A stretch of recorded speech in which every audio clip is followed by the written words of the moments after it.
Well, we'll let Brian paint while we're figuring it out. Anyway, you're still here for the video, and we will gonna post this video later on the YouTube.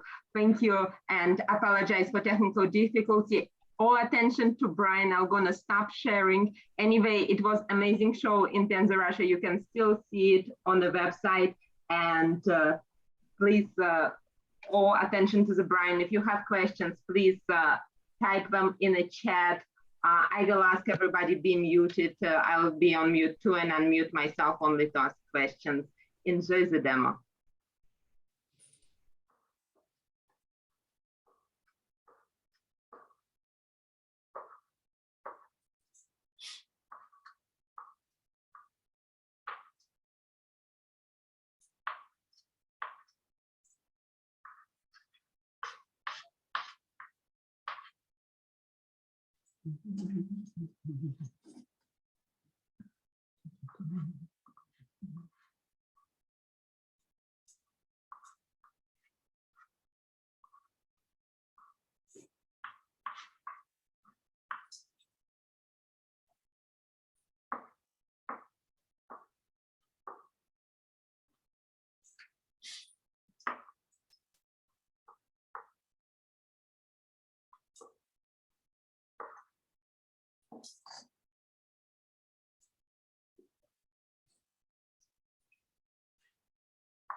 And Dasha, are you there, or should I just, am I muted?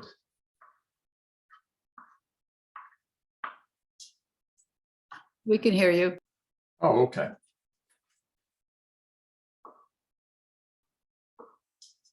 So if you'd like me to speak about the surface that I'm working on, I could certainly do that as well.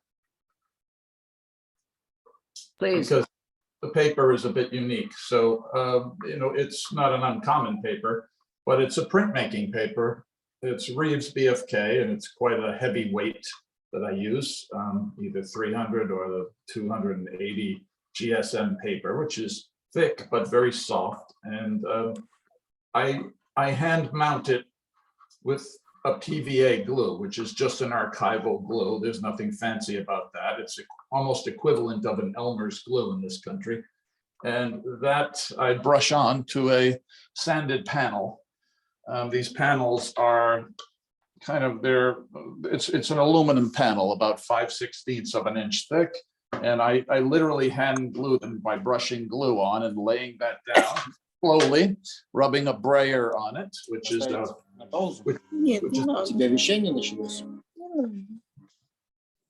that allows me to flatten the paper onto the surface of the panel with no bubbles, no air bubbles. And I then sort of put weights on it overnight, and I have a solid panel for painting. And it's quite lightweight, but very rigid. So it makes it a little bit easier for transporting without a single sheet of paper. Single sheets of paper can get wrinkled, torn, which I've had happen to me. And so after that, I tried to find ways of securing the paper. Instead of just having it taped to a mount, I decided to start to hand glue it. And that was a little risky of a process. Sometimes there can be a little bit of failure in that. You kind of try to glue the paper, and if you're not cautious, and it's a two-person job. It's not, sometimes I'm mounting things that are 4 feet by 3 feet, one sheet of paper onto the aluminum panel cut to the same size. And so that is quite taxing in terms of the nerve-wracking quality of it, because of the fact that if you do get an air bubble, it's not easily taken out of the surface. So, and that's it. That's the preparation of the panel. Once it's secured onto the panel, it's ready for painting. I don't do anything to the surface of the paper. It's a lowly buffered paper. There's almost no buffering in it. Buffering is almost a starch they put in the paper. And it's very soft. So I'm able to build layers, and eventually I'm able to rub the layers, and the difference is that because it's unbuffered, it allows the fibers to go into the paper.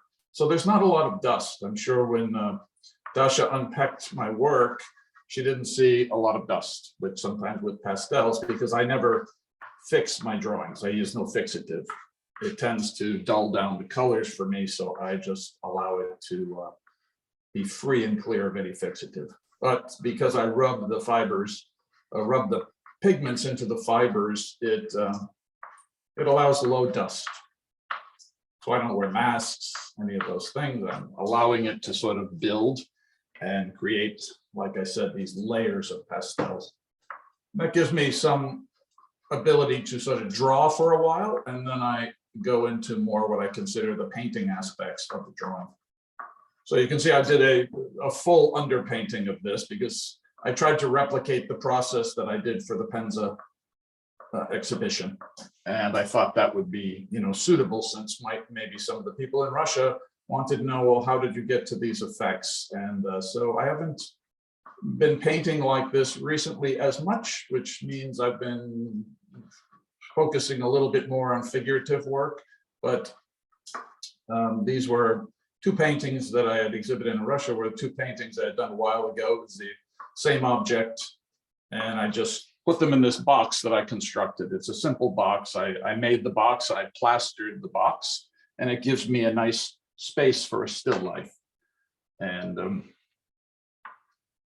that's how I start, always with an underpainting. Even if I was doing figurative work, I tend to do that. If I'm doing a quick figure drawing on a Sunday morning, which I draw pretty much 7 days a week, but on Sunday morning, I just draw the nude, and I focus just on a quicker technique using pastel and a little bit of charcoal pencil. And it's usually done on a toned or colored paper.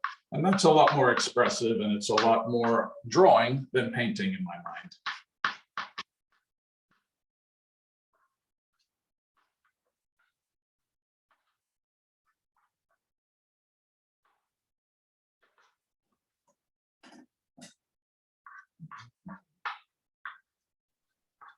Do you use hard or soft pastels mostly? I use mostly all Rembrandts at the beginning, except for if it's just not going to give me the vibrancy of color. And then I switch to softer pastels as I go. It's very hard to work hard and soft interchangeably. In other words, the pigments will start to slip and slide like they're almost ice skating. And so I work progressively softer. What is your underpainting done in? It's done in one Rembrandt. It's a 508.2 Prussian blue, and that's a very hard pastel. It's almost, you have to be careful because the grinding of the materials, when they're grinding these materials, which are minerals, sometimes you'll get a little shard. And on this particular paper, it would actually put a scratch in the surface of the paper. So you have to be very cautious with it. So as soon as I'm out of that pastel, the underpainting pastel, it will be a lot softer. These pastels become a lot softer until I'm up to using whatever, Sennelier, some Giraud, some old Grumbachers and old Rembrandts, which are quite soft and have good color vibrancy. So it's a progression towards softer pastels. And it's a layered approach. So I eventually will rub with my fingers. That's the other, caveat to this, that it's a process of building, and I'm kind of seeing the blue through the pigments that I'm putting on top until they disappear because of layering. And when I get to that surface built in a way I know that it will be a little more buttery, I can use my finger to rub it. And I don't want to do that too early. I want to just build layers. And the blue, incidentally, will come back up. As you rub layers of pastels, the bottom layers will come back to the surface. So it's a kind of a technique that I just, I'm self-taught with pastel. I didn't come from an area with any really cultural cultural enriching places. It was kind of, I was in the countryside, and my father bought me a box of pastels when I was probably, I don't know, 6 or 7 years old. I still have some of them. It was a set of Rembrandts, actually. And Brian, yes. I want to show, you will continue story on that part. I brought up your steps, what you've done with Okay. Rembrandt pastels. So Yes. you can see progress as Brian used. You can talk about this process here. Yeah. So I did a light pencil drawing. Sometimes I do an underpainting fully in charcoal pencils, a soft charcoal pencil, like General's charcoal pencil. And sometimes I go straight to the pigments, like this Prussian blue that I'm using. I've used all different colors but I like the Prussian blue because it's very hard and it allows me to do great detail if that's the nature of the painting. If I'm doing a big figure and there's less detail, I may use a different color. I like to use a colored choice. I never use black as an underpainting, except I will use charcoal pencil because it's weaker than pastel. So in this, you can see all the way through the progression. I just used the Rembrandt Prussian blue to sort of build layers and to refine it as I went, almost using it sometimes like a pencil or the sharpened edge. I sharpened the pastels in all different ways, using sometimes sandpaper, sometimes just a leftover piece of this paper. Sometimes I sharpen it with a razor blade into a point if I want. And it allows that because of the hardness of the tool of that particular pastel. So it starts out quite simple, but sometimes the underpainting is actually more laborious than the painting because you get a little bit of freedom derived from having a template to work upon. So I like to know tonally how the painting's looking before I start the painting. It's my own comfort. Other people might feel it strips the enjoyment out of that process, and that's why I paint on Sunday mornings or draw on Sunday mornings in pastel figures, because it's quick. I only spend an hour maximum of drawing time, so I'm forced to sort of draw a different way or paint a different way. And it's a good balancing equation because I like to work slow and tediously when need be, and other times I like to be a little more expressive.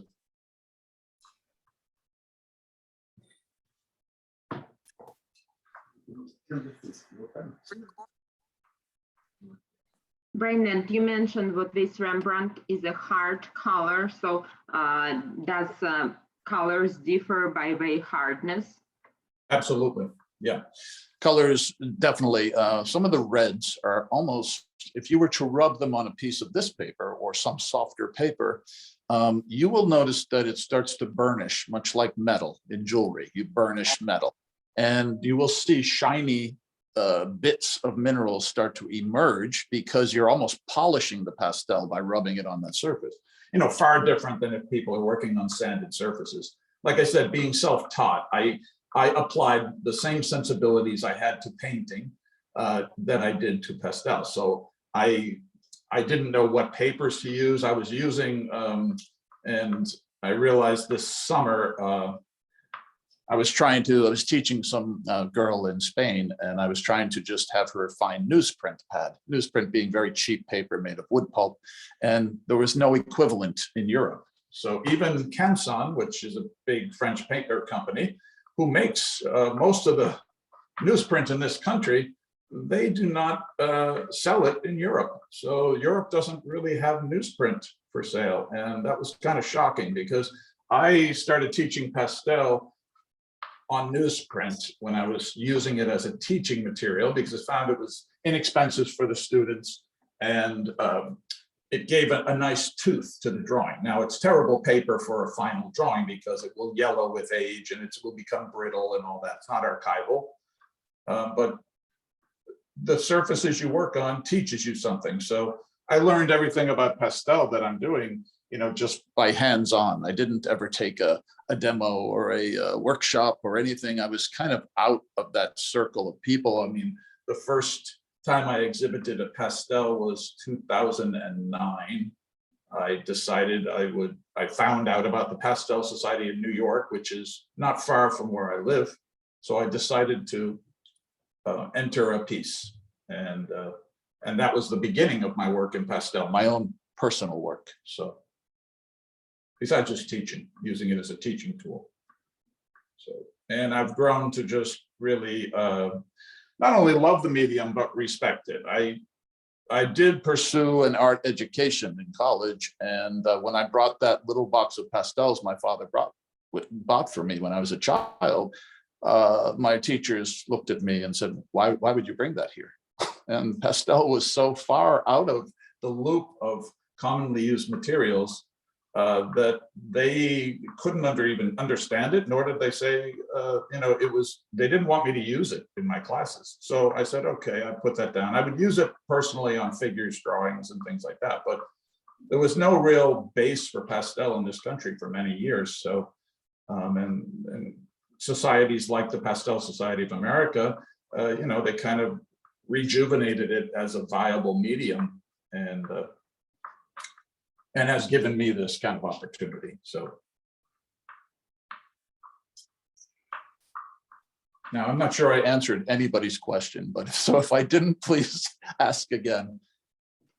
Yeah, and I forgot to mention, so when we asked Brian to do the demo, I keep hearing was Jimmy right from one of his presentations, what he did, and he the best demo in pastel of a single subject, what I saw was Brian's Bailey demo. And after that intro from Jimmy, I had no choice. And now we have that pleasure to watch Brian to show his magic for us. Thank you.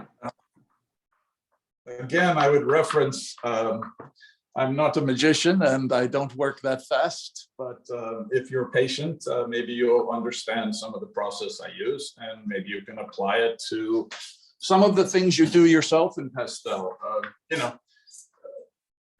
I think you can learn, if you learn one thing from a teacher, just one thing, it's a very good opportunity. So I always look at things that way. I don't expect everybody to love my technique, because it's tedious, it's slow. But sometimes what you can extract from a teacher or from a demonstration, you might apply to your own work, just different sensibilities.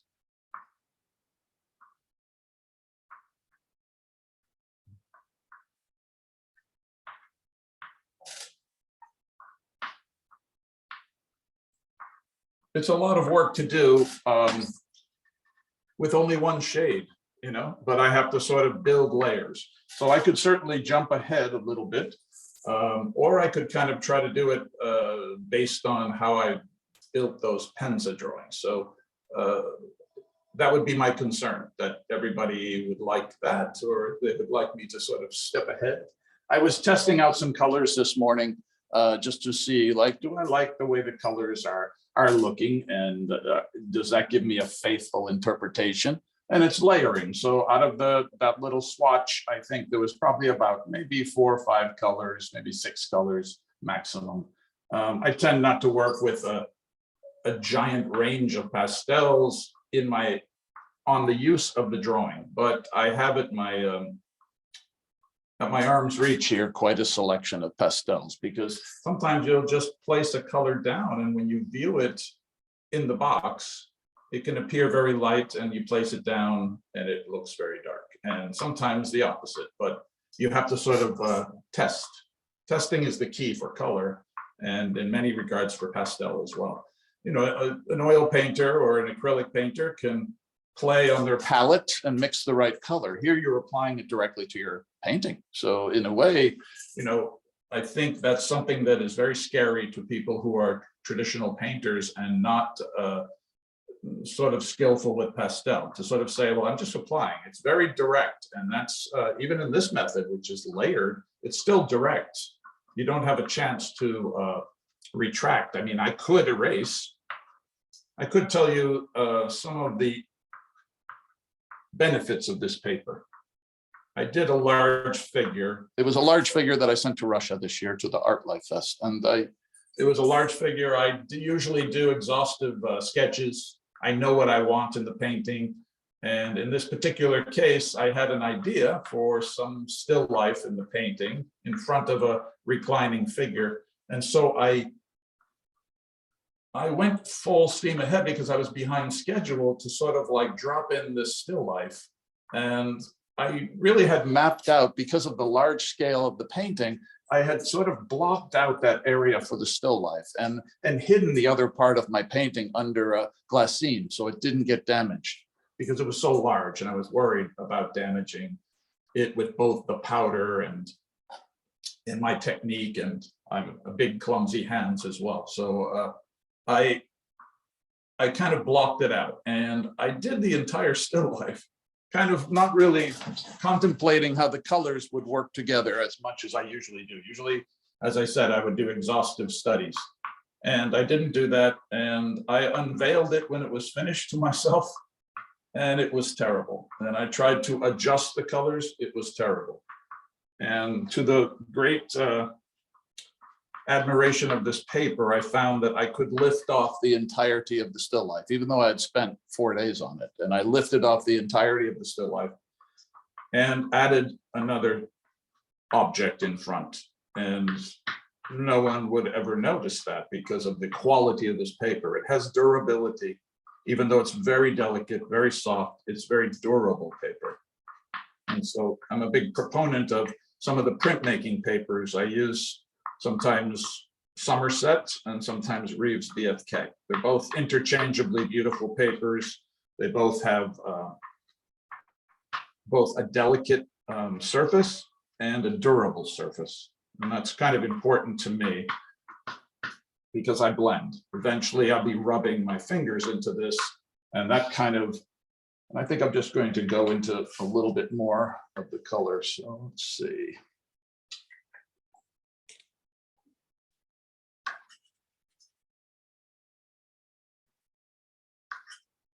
So Brian, you know what original color you want and you're building towards it. Yes, kind of like in a small steps on a color wheel. How many steps usually does it take to you achieve final color?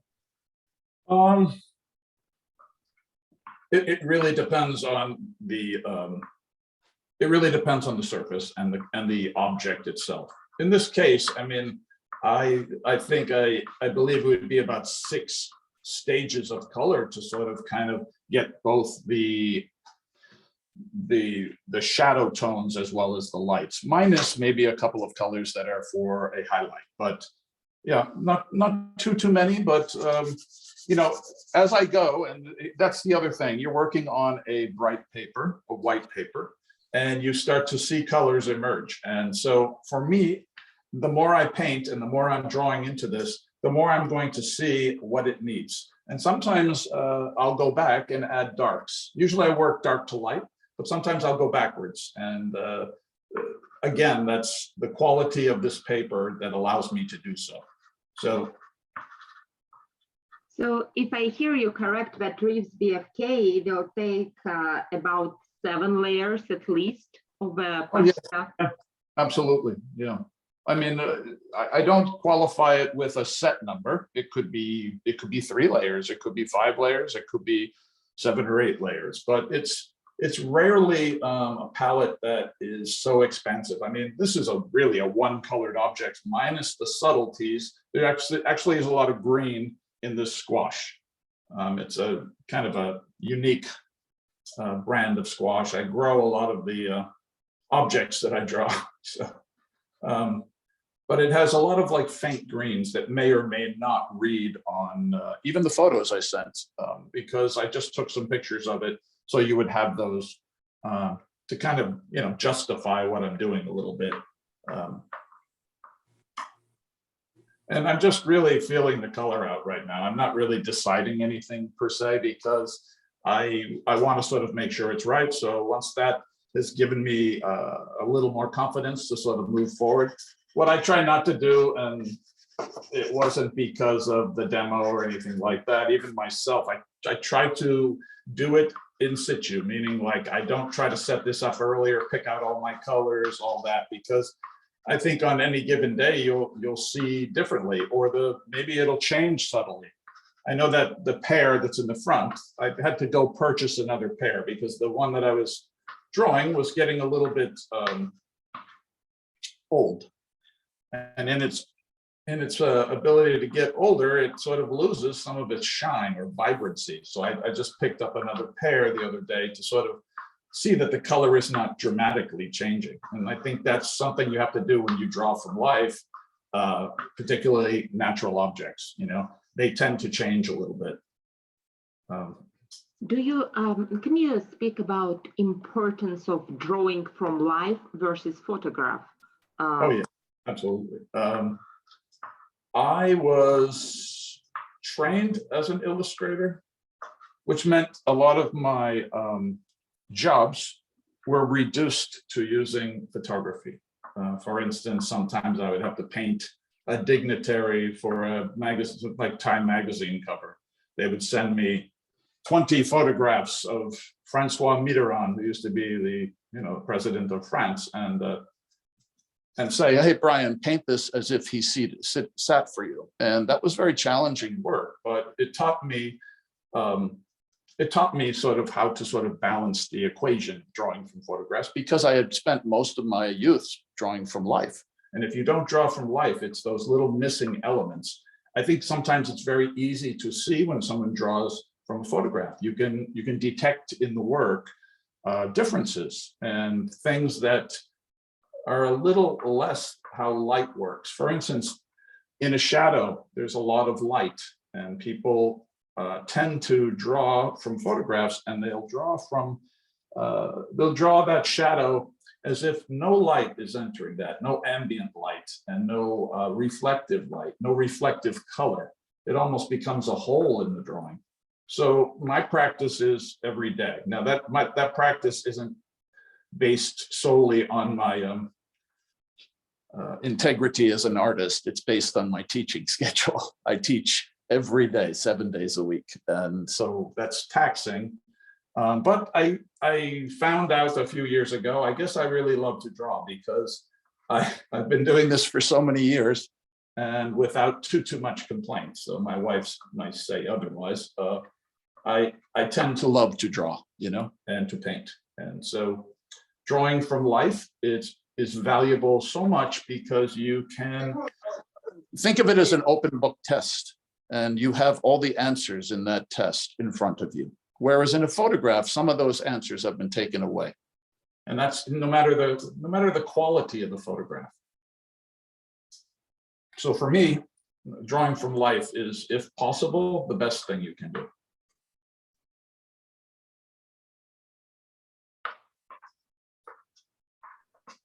Thank you, Brian. And I have to ask, you have a lot of figures. Do you work always with a life model as well? No, I cannot, because I'm not a rich man. So what I do is I have the model come, I pose the model, I draw the model, I sometimes check my colors. I will shoot references because of the when I started doing these veil paintings, it was too difficult to maintain the same wrinkles, and there's certain limitations. I can get into the mood of the wrinkle and sort of make them up a little bit here and there, but a lot of times it's my nature to sort of follow what's in front of me. So I had to sort of revert to photography and partial life for the figures, just because of, to have a model in your studio every day. Those figure paintings are generally large and generally balanced out with a veil, and the veil would change. So I can keep it up in my studio for a few days, but if I tried to keep the veil there for a month of painting time, it would be very challenging. So I tend to kind of use a balance for that. For still lives, I try to work from life. It's better for me.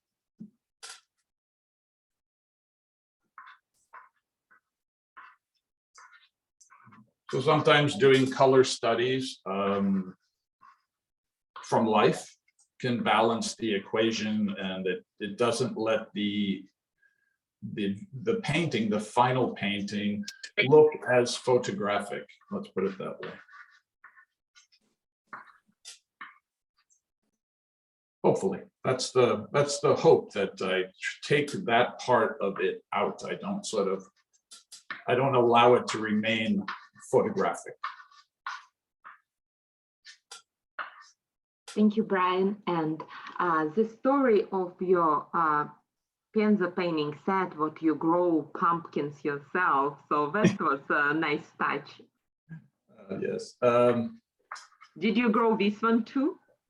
No, I didn't grow the pear, and I didn't grow the squash. I did grow other squash, but I felt the colors were a little not vibrant enough for maybe a demo. So I bought this at a local farm. So, but I did grow a lot of food this year. Unfortunately, the pear season is over, and I already ate most of those.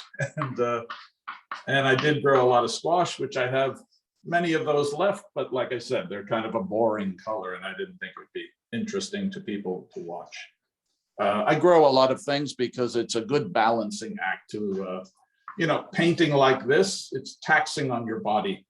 And so gardening is kind of like a good activity, for my body to sort of get out and sort of move around. And so it's quite exhaustive what I do. I mean, my entire backyard is several gardens, and I grow much more vegetables than any one person or any one family could ever eat. So it's just some hobby that turned into some kind of almost ritual, where I'm out there every day in the summer, from basically in the I would say March till November, I'm gardening, so as a balancer. So it's good for your body, good for your soul. So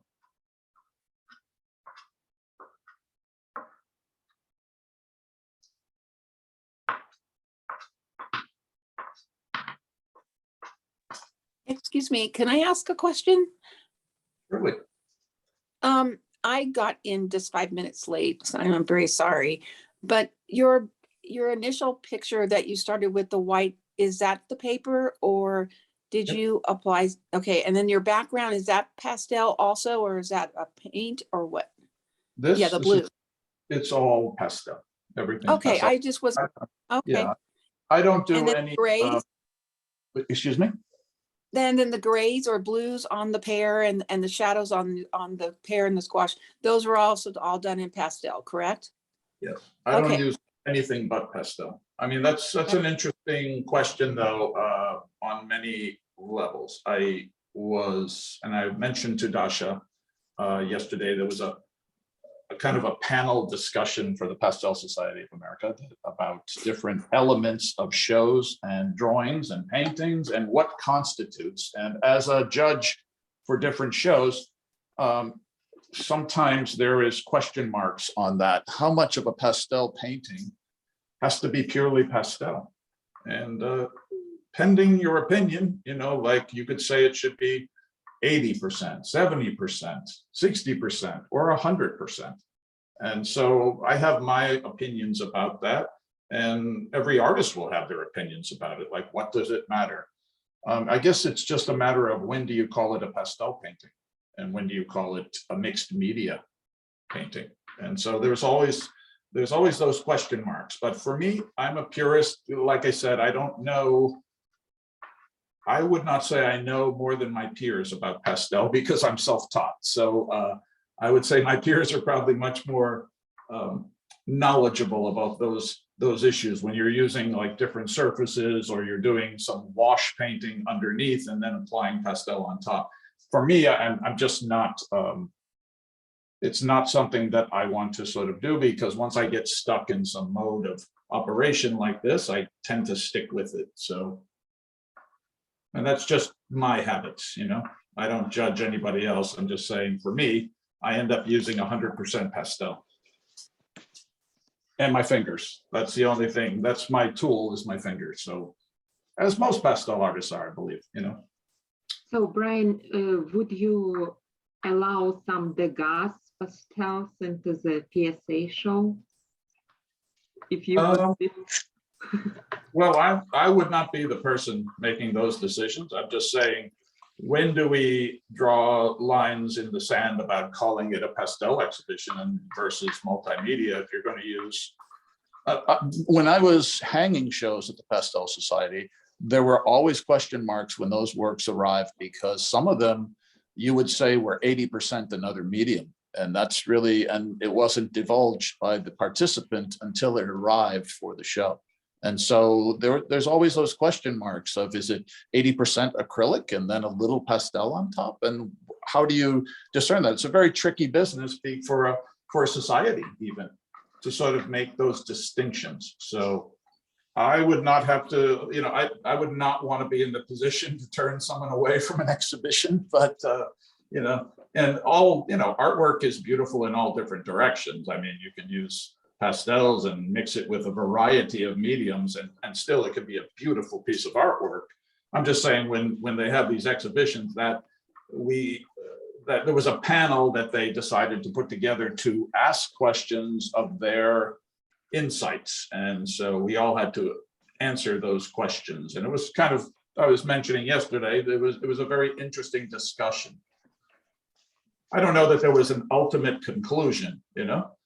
I know when I was working on one juried show, I think they actually wrote in the perspectives must be 80% dry pastel.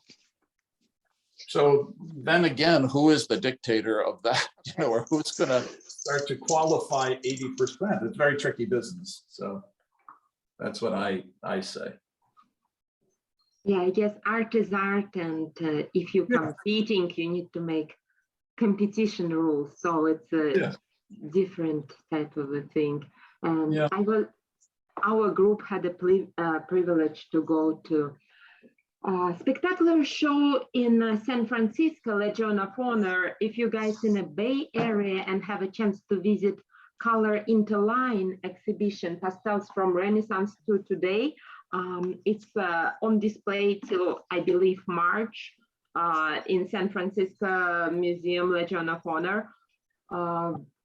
Museum considering soft pastel and oil pastel as the same medium. So when they representing some of late 19th, early 20th centuries artists, they blend it all together and say it's all pastel. Like I almost start arguing there, but they're like, okay, so it's in their opinion. They do not put in exhibition. That's their qualification. It's already there. So that's always interesting. Yeah, it's interesting. Like I said, there's no bad artwork. It's just, you know, it's kind of, it's just what the qualifications of the exhibition would say or not say. And then I've seen it done, a drawing done completely with Conte crayon, and they called it pastel. So when I think of that, it was done in one color, like a sanguine Conte crayon. When you think of pastel, I think you tend to think of color, you know, many colors. And so the simplicity of that, I'm not sure it was, you know, sort of like filling the qualifications. Like I said, I wasn't going to be the person who said no to the drawing. It was just a very, you know, when you're hanging a show or if you're jurying a show, there's always these complications that arise and that they want to hear feedback on. Feedback, there's someone else will be making that final decision.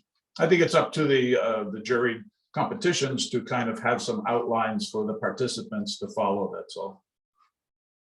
Because it would be terrible to submit something that you loved and then to have someone turn around and say, well, I'm sorry, it doesn't fit the qualifications. So if it's outlined in the beginning, it's probably wise. That's my take on it.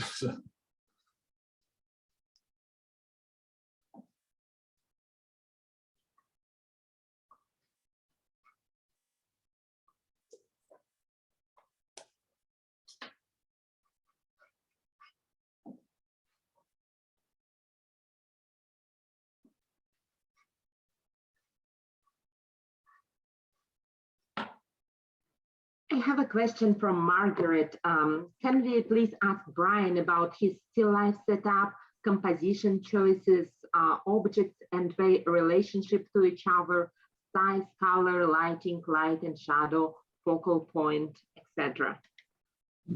Okay.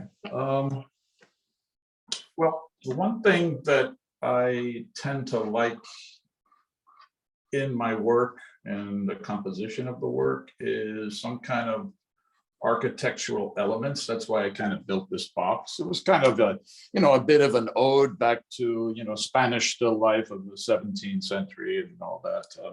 I like those kind of looks of, it just is intriguing to me because of, I love the sort of differences of hard edges and sort of, straight edges and round edges. I like that kind of difference in a painting. And so I think that's why I, did the original drawings, the Penza drawings, was because I liked that the differences of those shapes. And I've done a few still lifes that way using boxes of some format or another over the years. It just gives a intriguing look, in my opinion. In terms of, me choosing these objects, a little bit it was because of the Penza exhibition. Which objects do I choose? I initially tried out a few different selections of objects in these boxes to see like which ones would be most suitable, coloristically. I did one sketch, I think last week, of some other squash. I thought it was a little bit boring for today. So I settled on this because of its vibrancy, and I thought it would be at least captivating from that standpoint. But mainly, I like levels in my painting. I guess it's kind of why I started doing the veil paintings, to be honest. I like, and this has been since college, actually. You realize things about your own work as you draw and paint. So I realized, looking back at some old paintings, I had kind of been doing this since college without being knowledgeable, because sometimes it takes somebody else to tell you what you're doing, in your art, even though you're the one doing it, someone else will see what you're doing, sometimes faster than you see. Anyway, I had noticed I had always liked levels that kind of speak to, let me just grab a color here, levels that speak to this box being most forward, or the shadow that cascades over the box because of the front of the pear being edging outward.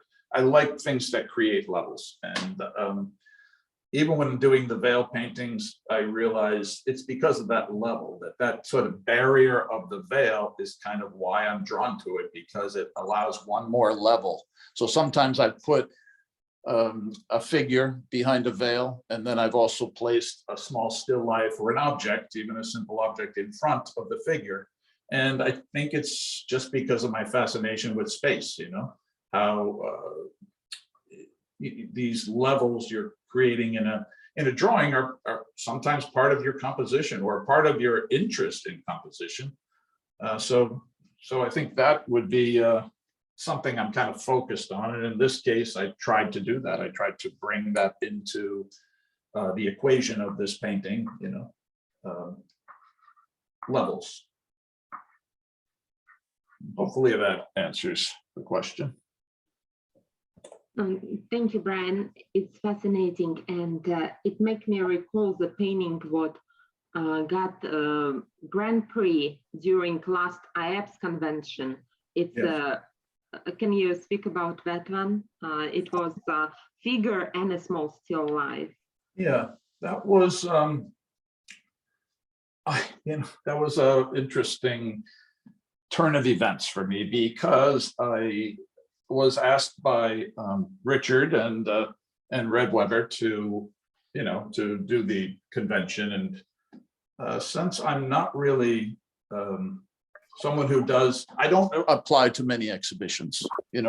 I really have only applied to the Pastel Society and of America and PSA, and I've applied to a few of the IAPS shows. I'm just a little bit lazy on those things, and I don't find myself being drawn towards those exhibitions as much as maybe I should be for my own, recognition, but I just don't. And then Well, you will have to enter a Red Rock exhibition next year. I'm not saying have to, but we really wish you would.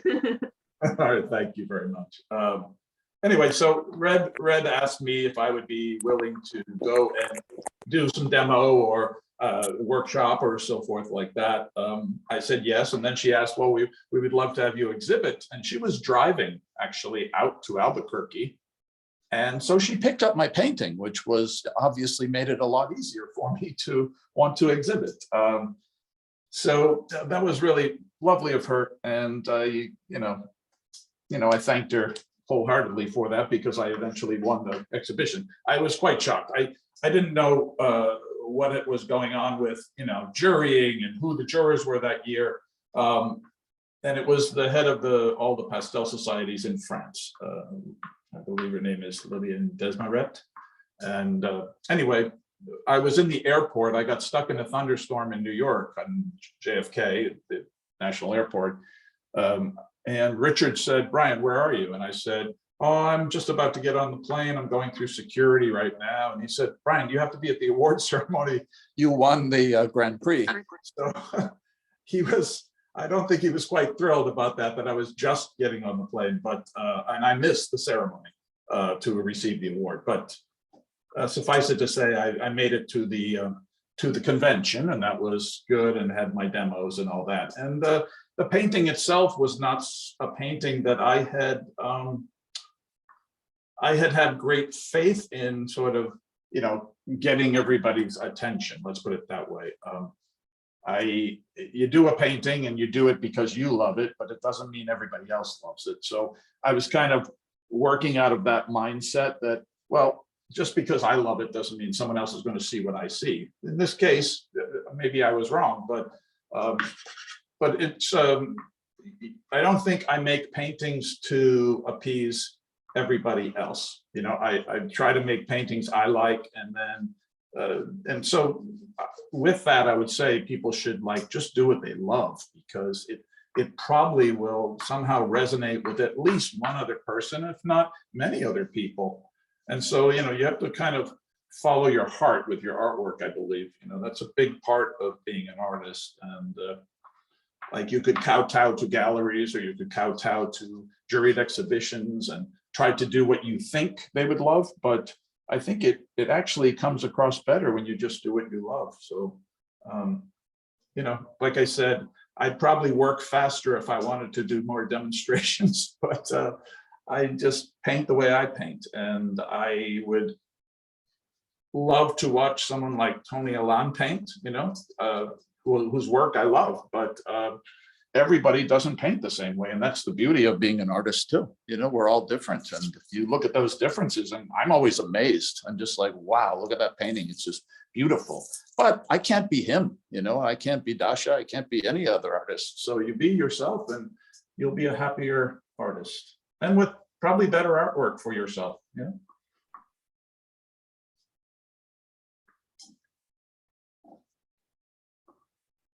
I will share a screen right now because we've been referencing Penza paintings.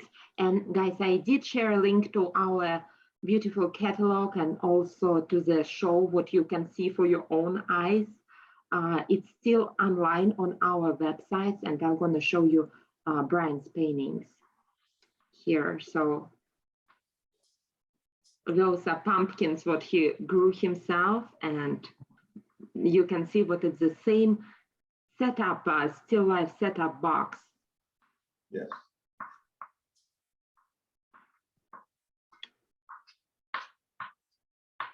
I was trying to explain a little bit after Dasha had mentioned yesterday, Jimmy Wright's kind words about my demonstration. Yes.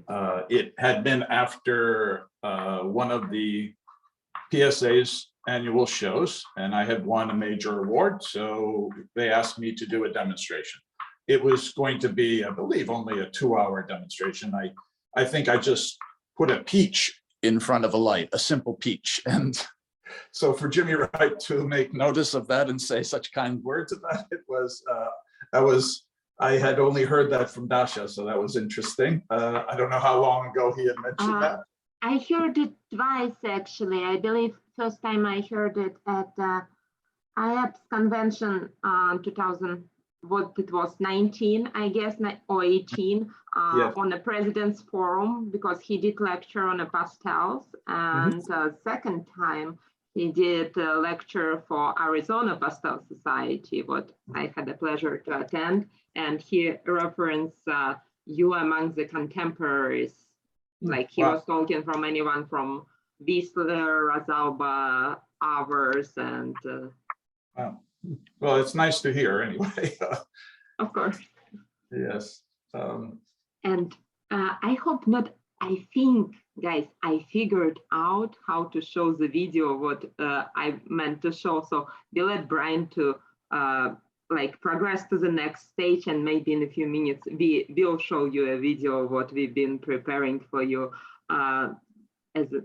So you kind of know what we're all talking about. So when you are in a show yourself, it's one thing. When you in a show what's in another country, it's a different thing. So we try to make most immersive experience for both of our societies and for all the artists. So if you still have your attention, like I'll prepare for a couple of more minutes, Brian will talk like about where you're progressing with your current demo, and we will show the video.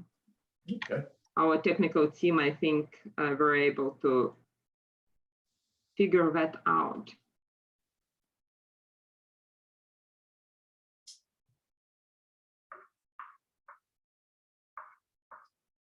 Hey, Dasha.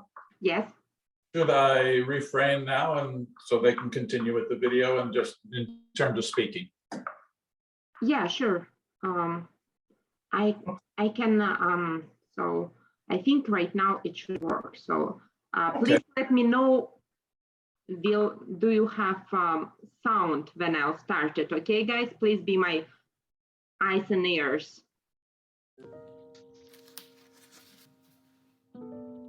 Do you have sound? Yes. Awesome. Hello, my name is Brian Bailey. I'm one of the participating artists in the Art of Pastel, currently being shown at the Penza Gallery in Penza, Russia. I think the juxtaposition of historic works aside of modern masters and many contemporary works was a really special part of this show. It showed where pastel has been in the past and where it's going in the future. It also kind of showed how things within the context of the medium have stayed the same from a material standpoint and to some degree to a technique standpoint. The other aspect of the show that I thought was really special was the diversity and the level of artistry displayed in these works. I did expect to see wonderful works by artists that I already admire, my contemporaries, my peers, and some of which that I know their work or know them personally. And then the other side benefit was seeing all the works of the wonderful Russian artists that I had no knowledge of their work before. So that was a really special benefit.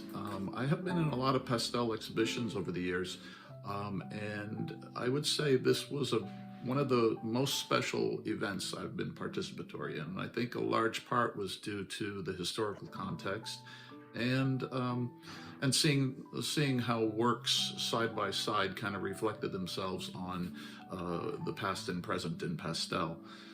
It's a wonderful exhibition. I thank you dearly for inviting me. Enjoy the show. В настоящий момент Пенза – мировая столица пастели, потому что здесь настоящий срез мировой пастельной живописи.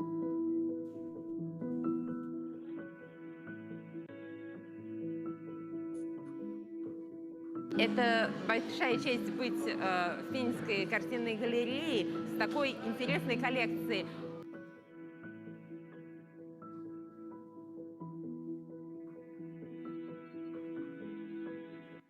Hi, Tony Allen here. I just want to take a few moments of your time, tell you about an amazing exhibition that I was invited to participate in. So I was thrilled and honoured to have 3 paintings accepted into this exhibition of contemporary and historic pastels. It was an international exhibition, so that was a major event that was put together. So a huge, huge thank you to all the people involved, especially Dasha Jameson from the Red Rocks Pastel Society, and of course Olga Abramova from the Pastel Society of Russia. So without those two guys, I wouldn't have got the work in there. So as I say, it was a huge honor, and I was thrilled to bits. I was absolutely thrilled. Penza, where's Penza? P-E-N-Z-A. Never heard of it. Italy? Is it Russia? This looks like a Russian. The guy was talking in Russian earlier. Google it. Yes, Penza is in Russia. It's 350 miles southeast from Moscow. This is one of the oldest museums in Russia with one of the richest collections. Guess pastels are hot. It's a world-renowned capital of pastels. Penza, Russia. Pitkin. I'd like to say it's been an honor to be included in the Art of Pastel exhibit, the Penza Gallery. I was looking at the permanent collection online, and it's humbling to exhibit in a space that includes so many masterpieces of Russian art with such masters like Repin and Serov that are largely underappreciated here in the U.S. So Fort Myers. Huge influence. Where else? What about diving stuff? If we're driving, you can take your diving stuff. And I have to give thanks. Maybe it takes up a bunch of space, but National Pastel Society of Russia, Red Rocks Pastel Society of Nevada, and the International Association of Pastel Societies for all of their hard work in putting this show together. We all are so different, and yet we are things what unite us. Beauty will save the world. А выставка пользуется невероятной популярностью. Люди приходят, смотрят. В таком случае чувствуется всегда, что выставка нужна, что вся работа была проделана не зря.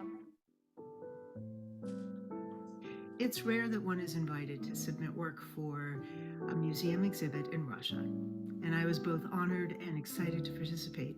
For me, at least, this does not happen on a regular basis. I think the result of this international pairing of contemporary pastel artists with an historical pastelist is a tremendous tribute to the durability, growth, and importance of the pastel medium around the world. In all ways, this is a stunning achievement, beautiful exhibit, a beautiful catalog, and a wonderful digital presence on the universal stage. Спасибо этой классной картинной галерее, что она приютила здесь столько классных, замечательных мастеров, которые объединены одной большой любовью к пастели, к этому мягкому, чудесному материалу. Аутентичное событие, редкое даже не то, что в стране, редкое в мире. Художественный музей должен быть живым организмом, который притягивает туда различными событиями, интересными, полезными, впечатляющими. Вот событие такое на Пензенской земле произошло. Спасибо всем огромное. Огромное спасибо.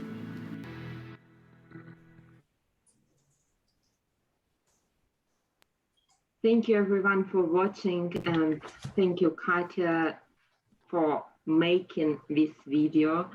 So I think you had a feel of what we're talking about, and I want to thank IAPS and Educational Committee for supporting and kind of giving a go this project.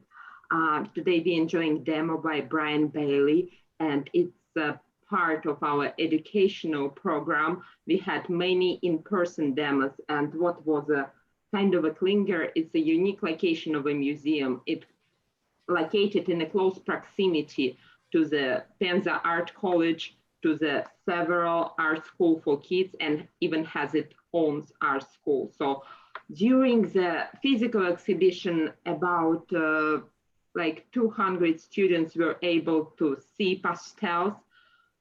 Several teachers from the college were able to take classes with a leading pastelist, Yelena Tapkina, Sergei Usik, Vladislav Tatarinov, who came and taught in person. Anna Lapigina conducted a kids class for kids from the museum art school.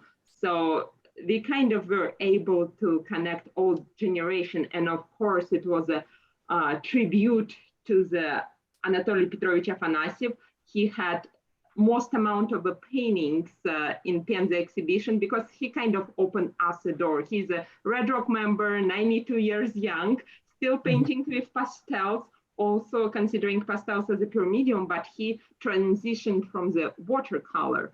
So if you take a look on exhibition online or catalog, you'll see all this work, what we're talking about.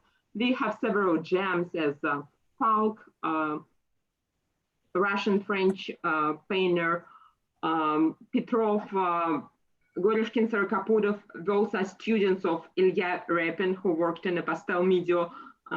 So enjoy, guys, and thank you so much for coming today.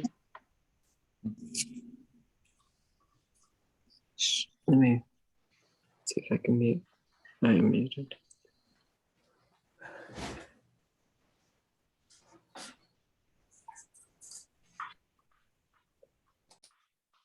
Brian, it's back to you. Yes, the video is recording and Brian explaining his process as he goes. So I'm asking for everybody who joined just now, please be mute. If you are on a, if you are to ask questions, please unmute yourself and mute after all. You have an option also to pin Brian's screen. So when anybody else is talking, it's not switch over. That's simple house rules. I'm moderator. You will hear me talking several times and you always can type your questions in the chat and I will ask.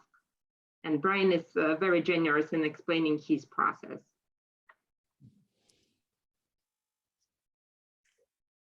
One thing I might mention is when you are using kind of a blending technique, which this is, layering, blending,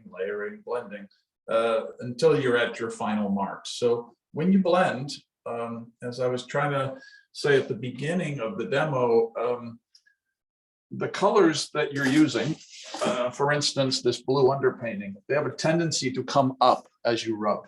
So that means I'm using every color that I put as part of the mix. In other words, that's how I'm mixing. This is my palette.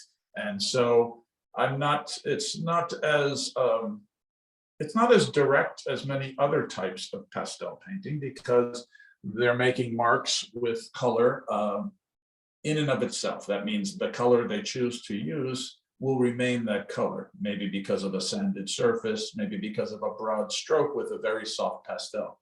This is a layered approach. So as you build these layers and you start to rub a little bit, or even just the pastel rubbing on top of itself, it tends to create another color. And in some ways, it's what allows it to sort of give a little translucency to the pastel, because I'm kind of rubbing in, deadening the layer. Maybe some people would be aware of different techniques in oil painting, like the French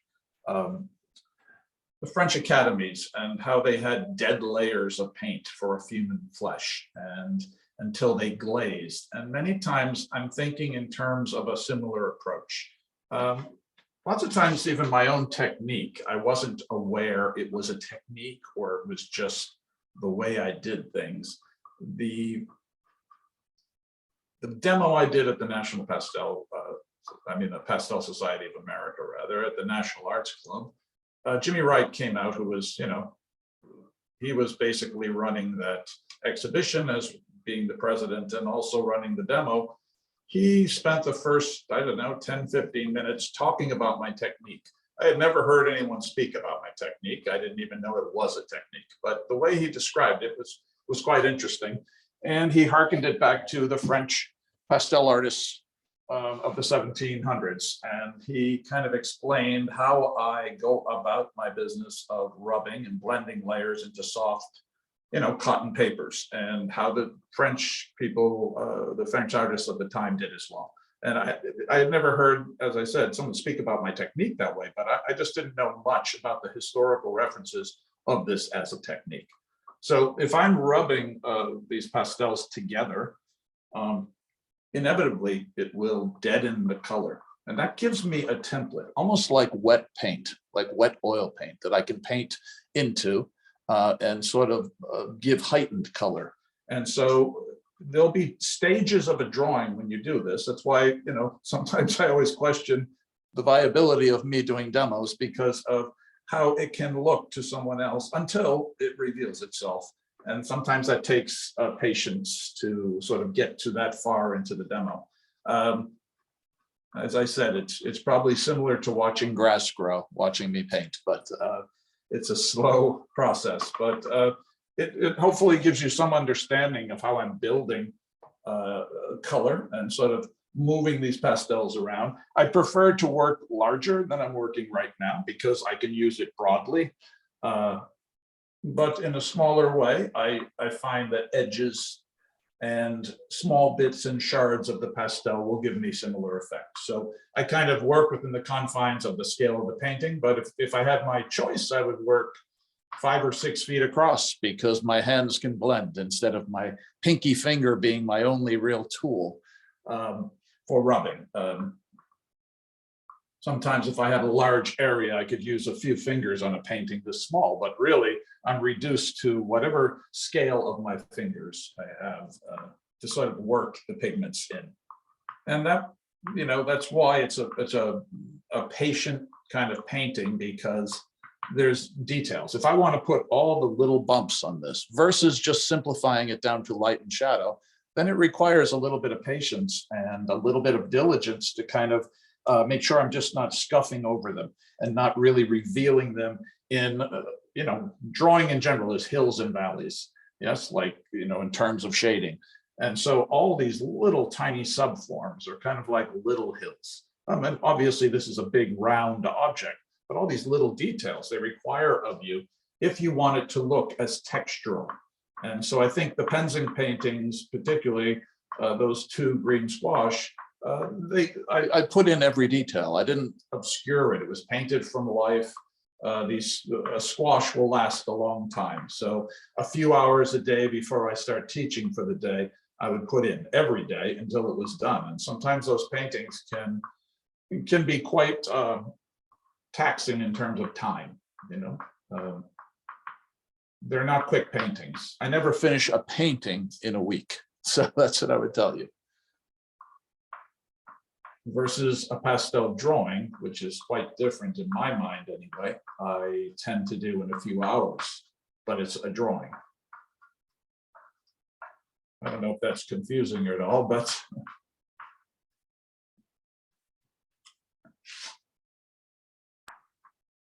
and you can see a carryover to my old painting days. I'm using a maul stick. That's just so I can rest this and be a little bit more detailed without smudging all my work.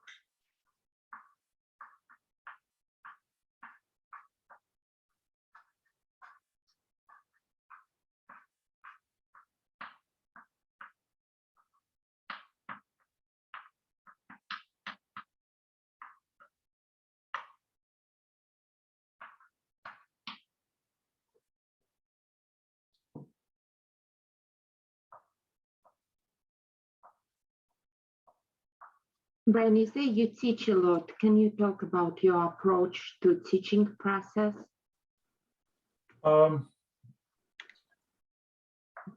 Based on, well, I teach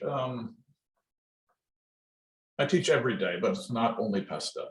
I'm teaching people who are interested in the arts and want to pursue a life in the arts. And sometimes I sculpt with them. Sometimes I paint with them. I paint in oil. Sometimes I paint in acrylic. I do a lot of drawing, charcoal, Conte crayon. The pastel classes that I teach, I basically set up still lifes and also include some 3-week ventures in a model as well. They're 3-hour sessions. The people that I'm teaching are not just because of the area in which I live.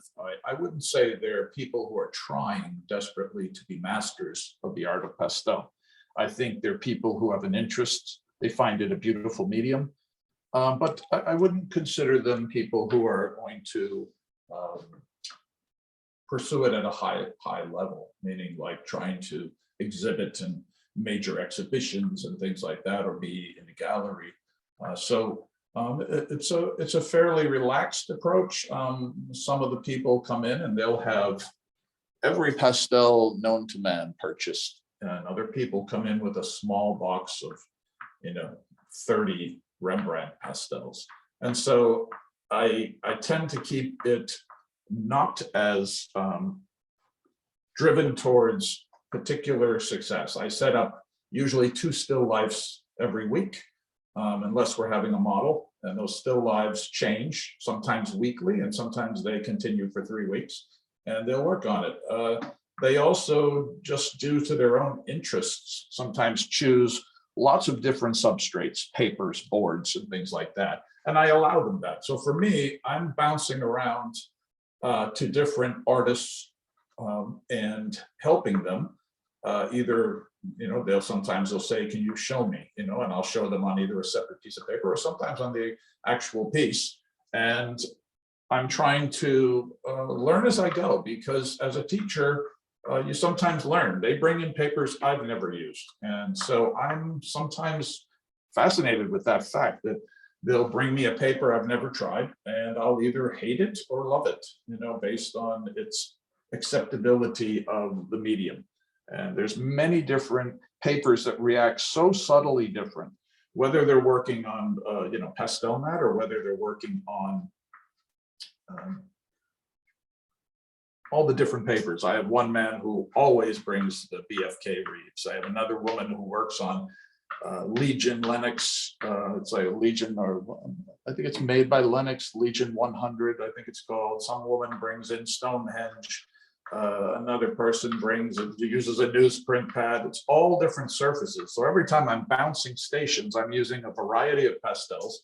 I'm using a variety of surfaces, and it's challenging.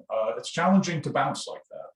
The only thing I don't really get involved with much is pastel pencil. That was the only thing that when I was at IAPS last time, I had a big demo with about 50 people, and a lot of those people now are friends, or some were friends beforehand. And I went off on some tangent about pastel pencils because they're not my favorites. I've used them for my younger students that were interested in doing some very illustrative work. And I have friends that are masters of the pastel pencil. It's just not something that I love personally. I feel it's a very different quality of pigment. And because of that, I tend to not use it in my own work. I only use stick pastel. Like I was saying, I tend only to use my hands as a tool. And so it's one thing that you have to be cautious of for giving lectures and demonstrations, because I certainly didn't mean to insult anybody who loves the medium. When I went to China to teach, I was there with a quite famous Spanish pastelist, and he loves the pastel pencils. And of course, I had just met him, so I went off on my tangent of what I use and what I don't like. And that's what I realized he uses, is primarily pastel pencil with some mixing of the soft pastel. So, to each their own, and I tend not to be judgmental. It's just always within the context of your own work. What works for you? And I think the longer you work in any medium, particularly pastel, you will figure out what are the brands for you, what are the techniques for you, what substrates, the papers you use. It's really, I don't think that those things can be taught. I think you have to find your way artistically, and you can say by watching others, but you should definitely try to, testing out things. Even me now, I still test out papers. I still test out varying pastels for different purposes. And sometimes you find something and it's just wonderful. It's a wonderful discovery. And I think that's another aspect of pastel that I truly love, the discovery always.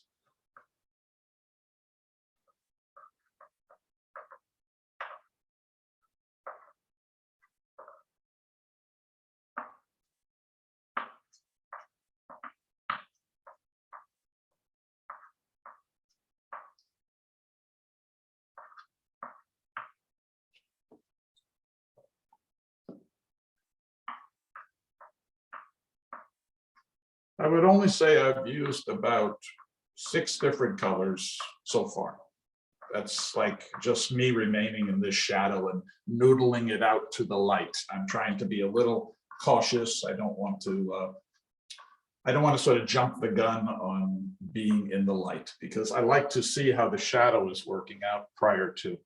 Well, does that mean the shadow is done? By all means, no. The shadow will be done when I finish the light, because then I'll be seeing other elements of color. And so I always, kind of forewarn students not to try and jump the gun on being finished with your painting. The more you have on there, the more you'll see when you are done. It's part of that drawing process that you have to kind of indulge yourself. You're done when you're done. So. Let's see.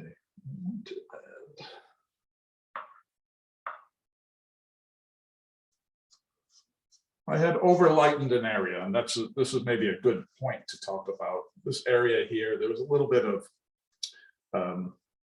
some reflection, some deeper value as well. And you can easily get lost in a painting like this because it's filled with detail. But your finger can quickly kind of rub away any mistakes, because you're basically rubbing into the color to the point that you can kind of get back to the underpainting. So if I need it a little bit more dark, I rub a little stronger, and it sort of alleviates me going back and touching it with a darker tool. It just allows me to sort of rub into my underpainting, which is under about 3 levels of pigment. And so if I wanted something a little stronger, an edge or something, yeah, I could kind of rub in or grab some pastel color that's a little darker. I tend not to use black in my paintings, just because I don't feel like it's a very good, color-oriented sort of complement to the drawing. It's better if you can kind of find ways around your pigments without the use of any black.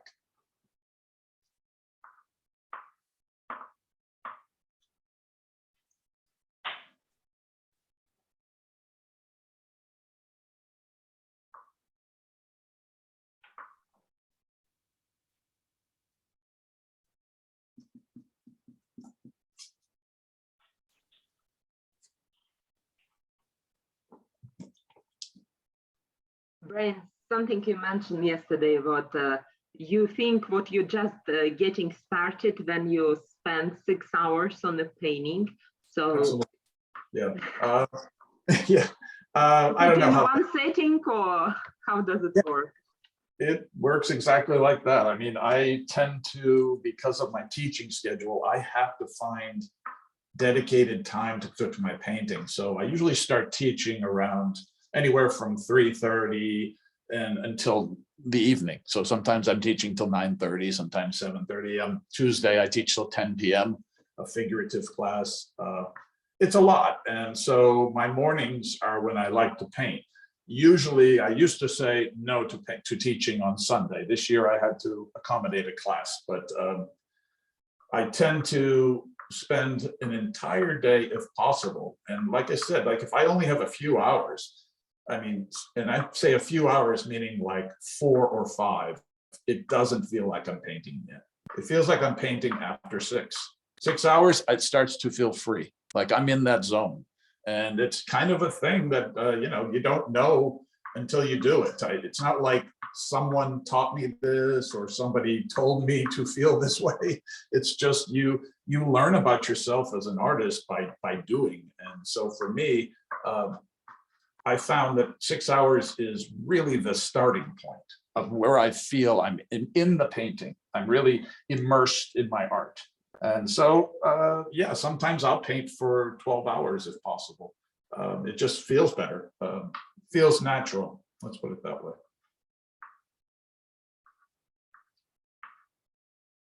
I wouldn't suggest this if you're married, but, your wife will not be happy, your husband will not be happy, but it is something that, I guess my wife has gotten accustomed to, let's put it that way. Brian, I wanted to ask you to show kind of your pastels, and you are in your teaching studio right now. So what pastels do you have? I have question from Maureen about what darks do you use if you don't use black. So we want to talk about your tools. Okay. Well, color-wise, I would say I use the darkest pastels that are not black. As much as so. Now, did I ever use black to cut in an edge or something like that? I'm sure I have. I just prefer not to use black if possible. So sometimes I'll make mix a blue, like a deep blue, either ultramarine blue with a raw umber. And that gives me a nice sufficient black. I mean, in life, how do you get black? You burn something. So it's without life. So even though still life, natura morta, you know, it means, you know, sort of death, you know, but at the end of the day, I'm drawing a fruit. It has some life to it. So for me, I'm always looking of trying to ultimately, you know, create the color that's in front of me. I could certainly pan to over here to show you some of my pastels. Let's see if I can do this without creating a terrible mess. I have a vast selection of pastels. What pastels are they? As I said earlier, they're predominantly Rembrandt mixed with some old Rembrandts, some Grumbacher, Giraud, Sennelier.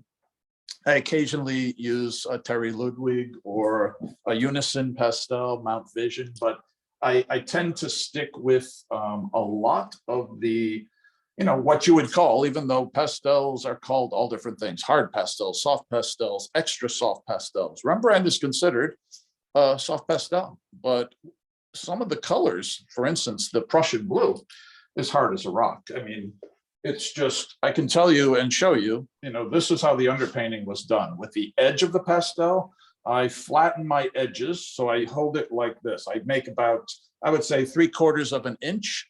And I flatten one side of it. And then I can kind of scrub. I can control that better. If it gets a little too small, for my hands, it's not usable. I sometimes sharpen them, or I use this. It's a little box that I created, and it has some, this is for sanding drywall. And so if I want an edge, a flat edge, I just move it on there. And this is a screen, an abrasive screen, and it drops into this box. Then I take the powder out and save it all and make my own pastels. So I usually try to use it for a few colors, and I just make a nice medium gray, or sometimes it's a brownish gray, a very earthy tone. And that makes for a beautiful underdrawing as well.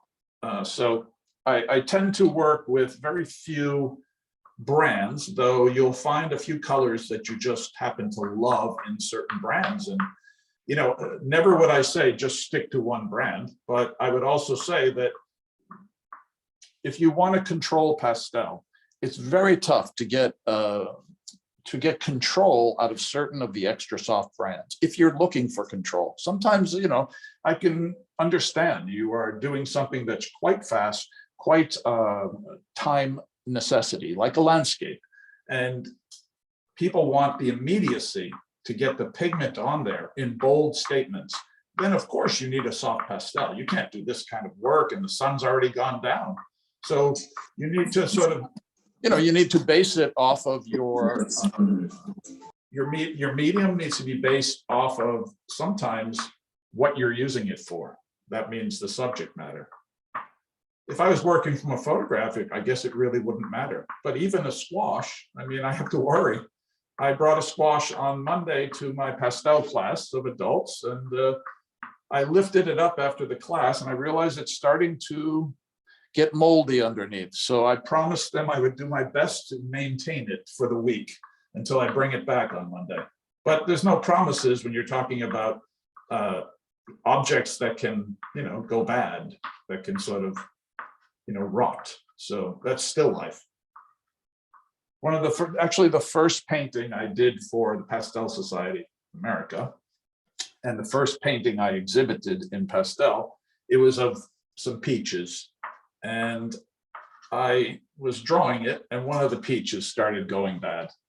and I didn't know what to do. So I basically took the rotten peach, brought it to the grocery store, and went to the peach section and was basically looking at the peaches and trying to reference the same size and shape of the rotten peach, which made most of the customers around me think I had lost my mind. But it's what you have to do as an artist.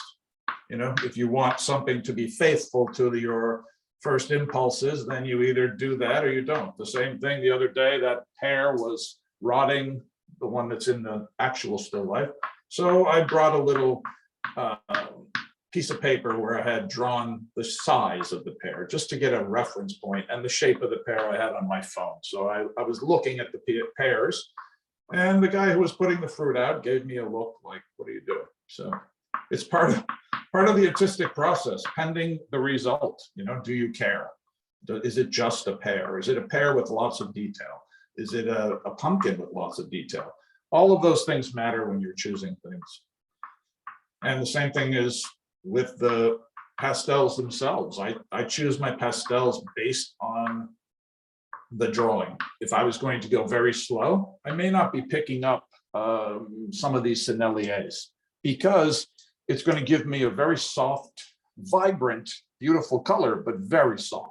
So I'd probably work a little bit even slower than I'm doing now, which this might seem incredibly slow to most people, but I would work slower because I would be able to dig more out of my pastels, meaning I'd be able to get more out of them in a slower, the Rembrandts I'm saying, or even the Grumbachers that are old, I'd be able to dig more out of them because I'm going in a slower pace. If I'm going faster, it requires a little bit more of a softer pastel.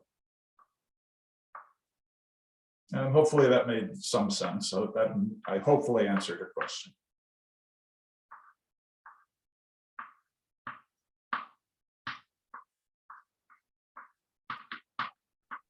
Thank you, Brian. I have a question. How do you treat your pastel painting after it's completed? I cover it in glassine. That's it. I never use any fixative at all. I found that it dulls the colors. I've tried, I've tried many newer brands, older brands. I've never found anything that I thought was a good enough fixative. The other thing I would say about fixatives are, in a way, it's your sort of comfort to say, I sprayed it, now it's complete and it's fixed. I could still rub my hand over any fixed drawing and demoralize it. I could rub it all together even after it's been fixed. So is it a protective layer? I kind of think not. I think it's meant to be a protective layer. It's just, you could spill a cup of coffee on your painting and it's gone. So my perception of fixative is it's more for your mind than it is for your painting. And particularly if it's dulling the color. And since I don't use very, brash marks, my marks are subtle, I have to be extra protective of any color because it could like steal from my painting. So I noticed years ago how it dulled the colors, and I've never used it since. I generally I try to lay them flat, as they do for museums, so that they don't lose anything, in terms of the touches that are on there. I cover them with glassine. And I think Dasha saw how I packaged my pastels. So there. Yes, I did. Please tell everybody, because it's like a lesson what everybody can learn from. Well, I will say this, I won a not award this year. In other words, they told me I won an unofficial award at Art Life Fest, which was my paintings were packaged better than anyone else's and were kept impeccable considering their pastels. And that's probably why I do so, because they are pastel. As you know, you touch a pastel painting, you can remove a lot of the material, you can smudge it. Because my work is more based on subtlety and sort of small detail and things like that, I'm very sensitive about that fact. So I try very hard to find ways of protecting my paintings. And glassine is it's a wonderful. Okay. So I wrap them in glassine front to back. That means I fold the glassine over the front, going to the back of the pastel. And I then, have, as I told you, I'm using these panels, which are rigid. The reason I did that is because I sent my work to a juried, not really a juried composition. It was part of a selection of artists to be sent to an exhibition abroad and from the PSA. And so they sent my work, and upon returning it, they realized they had torn my painting. It wasn't, a devastating thing. It was a small, maybe 3-inch tear on one of the sides of the painting. It didn't interfere too much or too badly to the quality of the painting, but it was still a tear. And, I had sent them a painting that had been basically taped and tacked to a piece of foam core or gator foam, but it was a free floating piece of paper. When you're using a free floating piece of paper, you have to expect that unless people are hanging things often and ultra careful, and still things can happen. So I kind of, after that point, I started to do some research. I asked a few framers that I deal with what they would suggest. They had suggested that I mount my papers, and that they knew some mounters, of course, who could do it at a nominal fee. Instead, I did some more research, got information from many people, and found that I could probably mount this myself with a little bit of ingenuity and patience. So I started mounting my work for that reason, so that it would not be damaged. And the rigidity of this aluminum panel, I was told that the Metropolitan Museum does not accept pastels into their collection unless they are mounted on panel at this point. So that's, I thought that was interesting, and not that my paintings are going in the Met anytime soon, but I thought it was interesting that, may I ask, did they say to any panel or just aluminum panel? They said aluminum panel. The person that I read this, and the person who had written about it was a Pastel, one of the curators. Anyway, the difference is with a wooden panel is it is very susceptible to moisture, warping, things like that, whereas aluminum panel is not. So because of that, they were saying, well, due to that, we are saying that we could accept those paintings, but not these paintings. Now, I'm sure if they are receiving some pastel from Degas, they don't care. I think they will make exception for that. They're talking about modern pastel. Like any modern acquisitions to their collection have to be placed on the proper substrate and this proper, support. So, and that makes sense to me. I mean, nobody wants to see damaged art. Yeah. Did you, at last I have at the market, did you see Casey Clan working on aluminum at Sennelier booth? I did not. They did not release that yet, no, as far as I see, but they had some limited aluminum panels what they were testing out, and it worked really nicely with the richness of Sennelier pastels and the panel. So it was direct application of pastel on aluminum. Yeah, I mean, it's a process what I do, because the aluminum panel I hand cut with a knife, a matte knife.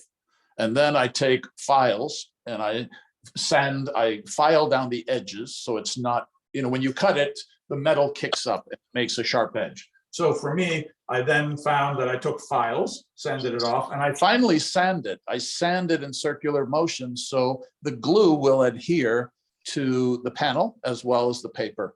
And so it makes a good bond. And it took a little trial and error, because there's no book you can get on this. You can't go to the library and look up mounting past, printmaking paper to aluminum panel. It's too new of a process. So I just, did it of my own wits, and it's worked, and nothing has been a problem. And I was doing my research, meaning asking people who are in the framing business or in the mounting business, would this be a viable choice for my work? And they all gave me advice, which glue to use, how to prepare it, how to prepare the panel and things like that. So it was very helpful. And I've been asked, even at IAPS, people asked me to maybe make a YouTube video just so they could see the process. So I may do that eventually. Yeah, that would be great. And I have the next question from Maureen. How do you attach your paper to the panel? So on that subject. Yes. Well, what I do is after I prepare the panel, and that was what I was talking about with the filing and the sanding, and it gives a it just gives a slight, not smooth surface to the aluminum panel.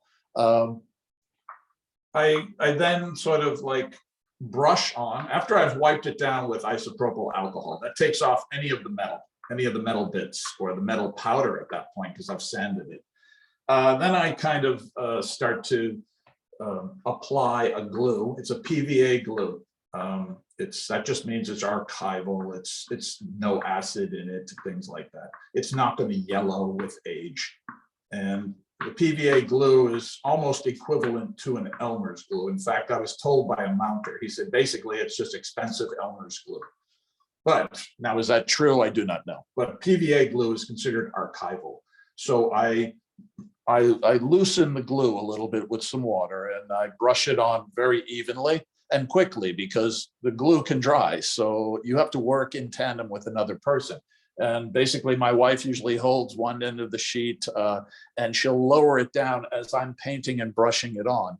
And then after it's sort of settled down, I use a brayer. A brayer is like almost like a roller, and they use it in printmaking, and it's just rolling out any of the bumps in the paper so it adheres evenly.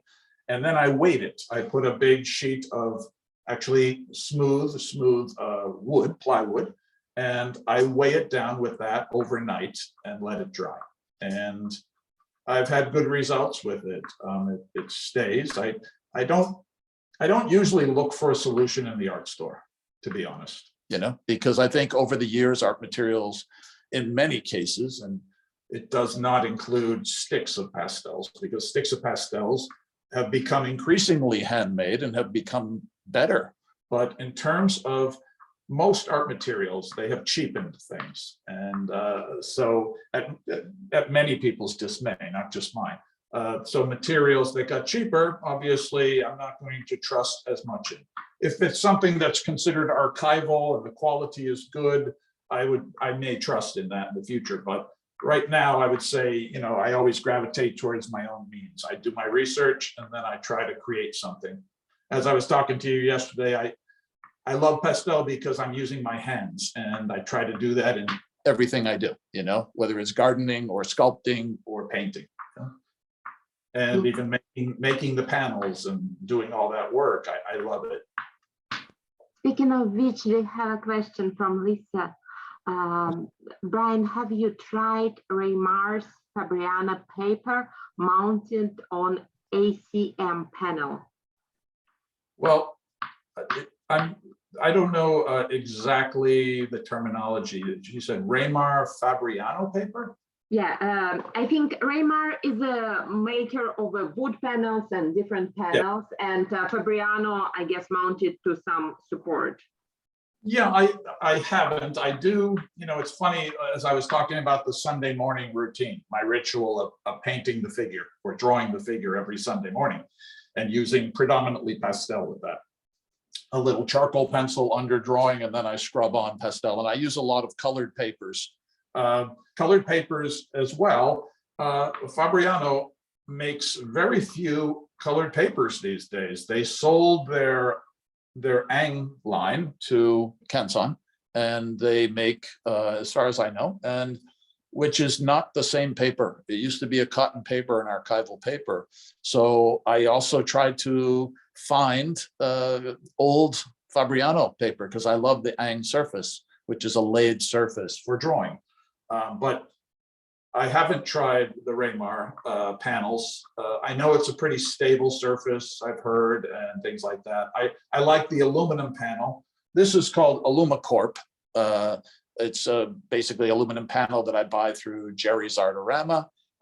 I also have used dye bond, which is a more industrial aluminum panel, but also works for signage and things like that. It's the same premise. There's a core of plastic between two sheets of aluminum, and it's very stable and very, it's not something where the water or the elements or moisture, not water per se, like if you submerge anything underwater, it would have problems, but I'm talking about just simply moisture from a standpoint of something that would warp wood, like a moist environment. It's different. It won't be affected by it. So I've had good results when I've used it so far, and the bond, the gluing of this has never had any effects where it sort of changed.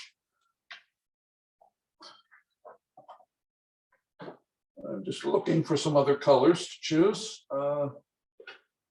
And I've used quite a few different papers, including let me just find a color, including the Fabriano, many older papers. There's some beautiful papers made in Montreal, Saint Armand.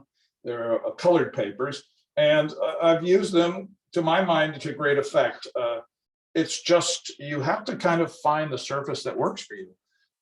There's people that I see using surfaces that I'm always amazed at, the beauty that they concoct out of their work. It's just, for me, the way I use it is quite different. You look at artists, some of which were in the show, like Corey Pitcairn's work. It's beautiful work he does. He uses much different surfaces than I do. So you have to find what works for you. That's what I would say. What happened with me with this particular paper, Reeves, is I went to a store that was well known in the New York City area called New York Central Art Supply.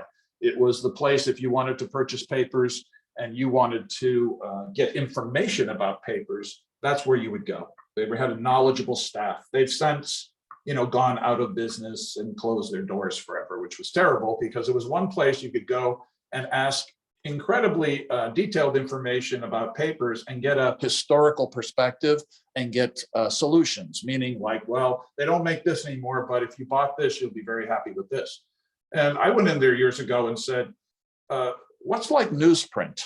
And the guy looked at me funny because newsprint is considered trash in the paper world because it's made of pulp, wood pulp, and it's not archival. It turns yellow and all that. But he understood what I was talking about, which was basically the surface. And so he recommended Reeves. And he asked what I was using it for. And he was a little suspect about me using it for pastels, but he said, well, give it a try. He said, you'll love the surface. And I did. I loved the surface. In the past, I've asked Jimmy Wright some information as well. Ask fellow artists what they use, why they like it, what's good about it, what's bad about it. One thing that I would say you may not like about Reeves is it can get furry if you're aggressive with it. So I did mention the underpainting. I'm using a really hard pastel. And I did mention a little bit about the fact that if you're not cautious, you can scratch the surface of this paper because it's so delicate. Well, I would reference the time element. If I'm going slowly, I will hear. A lot of pastel is hearing for me. I hear how the pastel scrapes across the surface of the paper. And if it's working to my benefit, I will hear it before I'll see it. So that means how it works. The same thing when I know it's time to rub the pigments, it's based on how thick the pigments are, and I will feel it to become almost buttery like paint.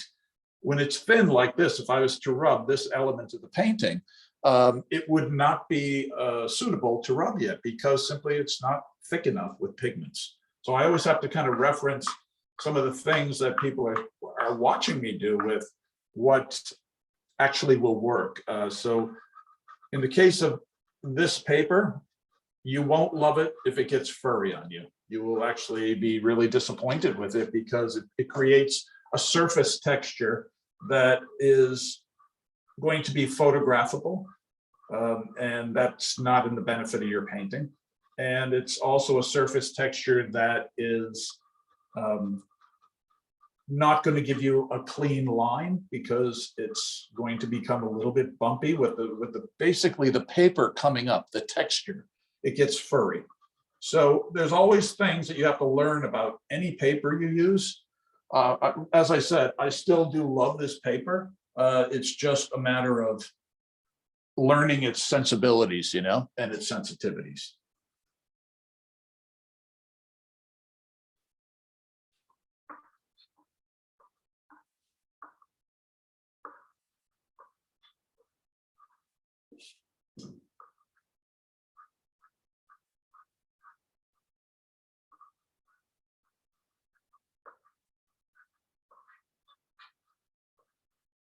And Dasha, I didn't get a chance to mention, but I did love that drawing or painting, whichever you like to call it, that you recently posted in Facebook. A little landscape. I did post that I loved it, but it was a very serene landscape, and I thought it was beautiful. Oh, thank you. Now, there is a conversation about, is pastel a painting, is pastel a drawing? And I talked to some more pastel artists actually from Omsk, Russia, and they call pastel and fighting for pastel to be recognized as its own medium, because it's actually like you pastel, you don't paint, you don't draw, you use pastel. And I think you, and listening more about your approach to using the medium, that's what resonates the most. Yeah. Yeah, it has so many different characteristics, I would say, you know. I look forward to, you know, going further with my work, you know, even doing landscape into my own work and bringing that into my repertoire about my work, because I haven't really had the opportunity as of yet to really explore that. I've painted landscape, I just haven't pastel landscape. And so it has so many nuances, the medium, you know, and as I was talking to you yesterday about its tactile nature, that's really what captures me with this as a medium. It just is unlike paint in that regard to me, because I'm using my fingers, I guess, you know, and that really makes me feel the medium versus a brush or a pencil tip or something. There's another level of that you have to go through to feel it. This is pure. You're right. You're in the medium, and that's, I think, the beauty of it for me.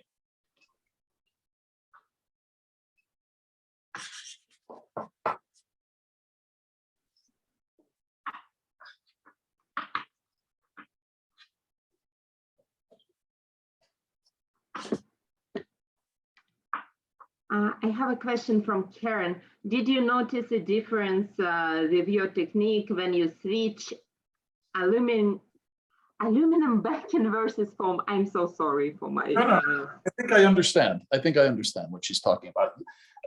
It's it's actually a really good question, because I used to work, when I was teaching in a pad of paper. And the bounce of the paper is like the bounce of a canvas when you're painting. There's a difference, hard panel painting or canvas. And so it's very relevant when you're painting with pastel that you feel the softness of the pastel. I'm sure people have had the experience where they took a sheet of paper, put it on a hard backing, like a drawing tablet or a clipboard or something, and the pastel goes on very hard, meaning it picks up every bit of detail that you may not want. And so what I found was, over the years, first I was clipping my paper, as I said, to a piece of museum board. Even gator board can sometimes feel hard to me.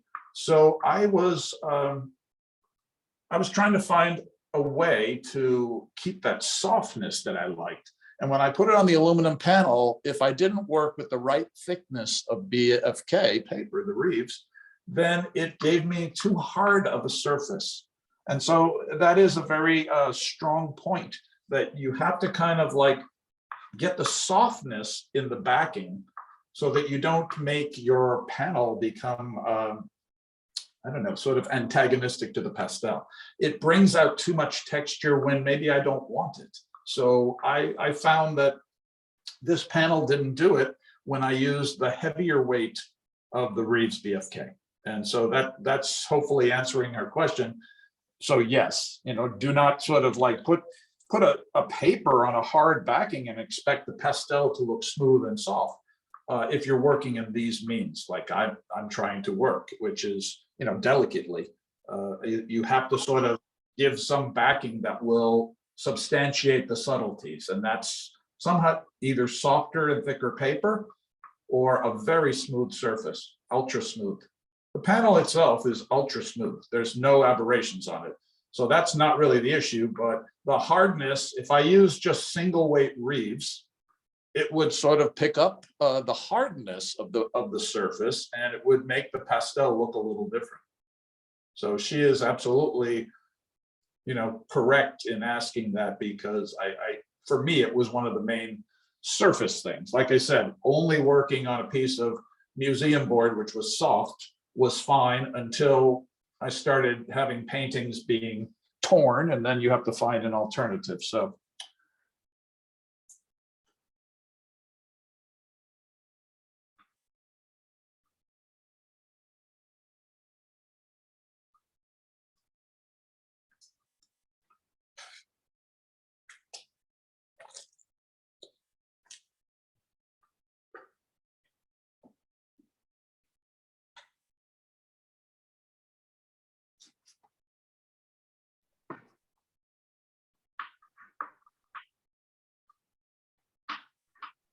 How many colors did you use so far? Like, did you expand your palette? I slightly expanded it because I started to work more, you know, I'm starting to approach the light, let's say, as I did down here, to sort of start to figure out like what colors I would use to sort of finely enhance, to sort of explain light. And so that's, yeah, I've expanded it a little bit, not tremendously. I mean, I'm still only using a handful of colors, predominantly, you know, like it doesn't change that much from this point. I just have to lighten a bit at times, and sometimes it's a matter of the same color, sometimes it's a little bit of a different shade. But yeah, not too vastly different yet. Yeah. I think that if you want to harmonize your palette, you have to avoid using every color in the rainbow. You know, it's just, that's why they have something called limited palette in painting. For those reasons, that people tend to have, if you have 1,000 colors in front of you, it's like a kid in a candy store, and you want to use all. So for me, it's kind of like you have to limit. And I strongly suggest that to my students that I'm teaching, to sort of not get carried away with too wide a scale of a palette. Just try to work within the confines of a few colors until you need more, because you can dig a lot out. For instance, like there's no underpainting on part of this painting, right? It's left clear. The reason I use the underpainting, it will taint the color, meaning it will drop it into shadow. Because what is shadow? It's just the same color, darkened and more neutral. So I'm using the underpainting to do that for me. And so when I'm using white paper, it allows the beauty of the pure pigments to come out, because there's nothing to jeopardize it. There's nothing to dirty the color. There's no underpainting under there. It's pure white paper, yes? So that lets me illuminate the same color. It looks different when it's sitting on shadow and when it's sitting on light.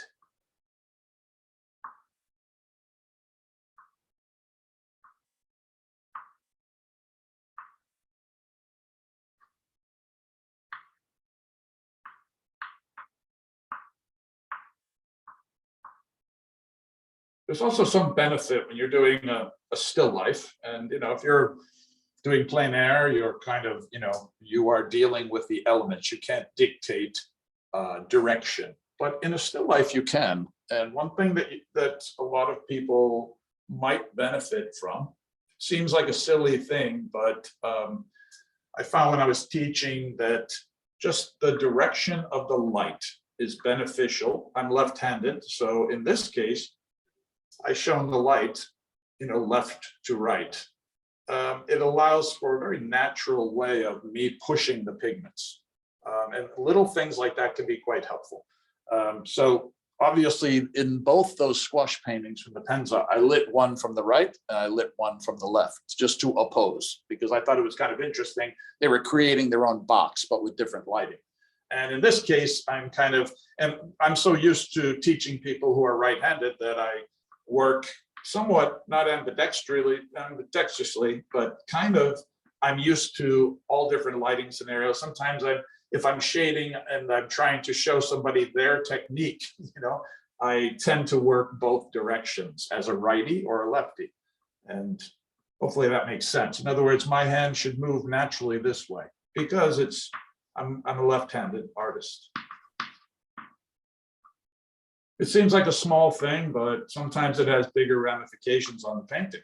There's a more natural stroke, or sometimes you can see in someone's stroke, they're going all different directions. I think there's more natural directions that benefit the still life or benefit the painting. But again, that's just my personal take on painting and drawing.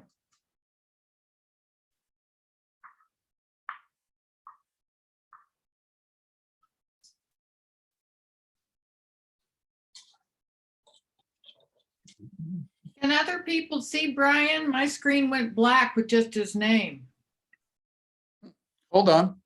I think it's just did second ago. Brian, maybe something with the camera. Can you check it, please? Yes, sorry about that.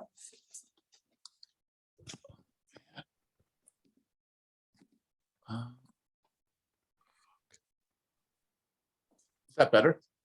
Yes, we are back. Thank you. Sorry about that. I'm not sure what exactly happened, but I did have a backup phone waiting, so in case I lost you. So what time we have? We have 1 more hour to go. Can you kind of tell us what direction are you going to take in this hour? Yeah, I would just like to, sort of get this and maybe the stem in this to sort of get it up to speed. It's just the preliminary stages are always going to be the thing that solidifies the painting. So I kind of, as I told you, I paint slower than many of my peers. Hopefully it's not too taxing to watch me. I will try to get in most of these shadows and the rest of the light on this section. Once I've kind of built some of the colors, it will help me understand which direction to take the final tones of the painting. So that's what I'll try to do.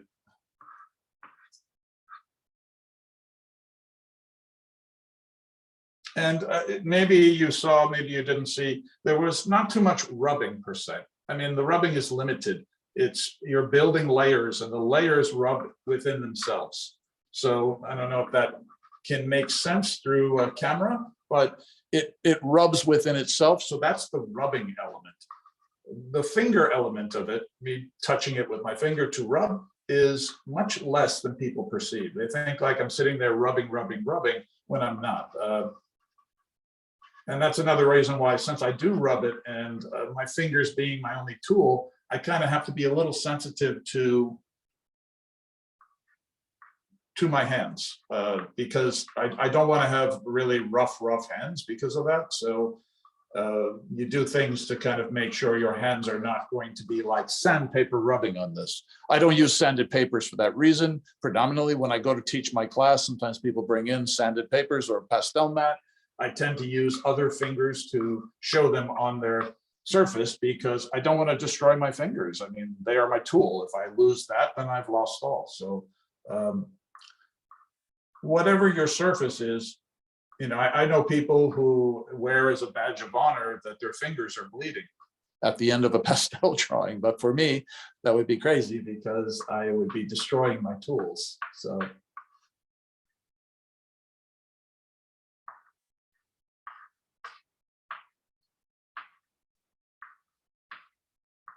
I think if you, and I don't know the level of the reproduction from the Penza, if you look closely at the reproductions of those paintings, I mean, you can certainly look at my website and that has it, but as well, if they have things from the show that are good reproductions of the work, you'll see the level of detail that I put into the work. And I think, that's something that even in a demo, I tend not to want to just rush for the sake of the demo. I'd rather sort of explain my process and let people digest that and see if they want to take a stab at it and see if they can, do something that kind of gives them a similar result.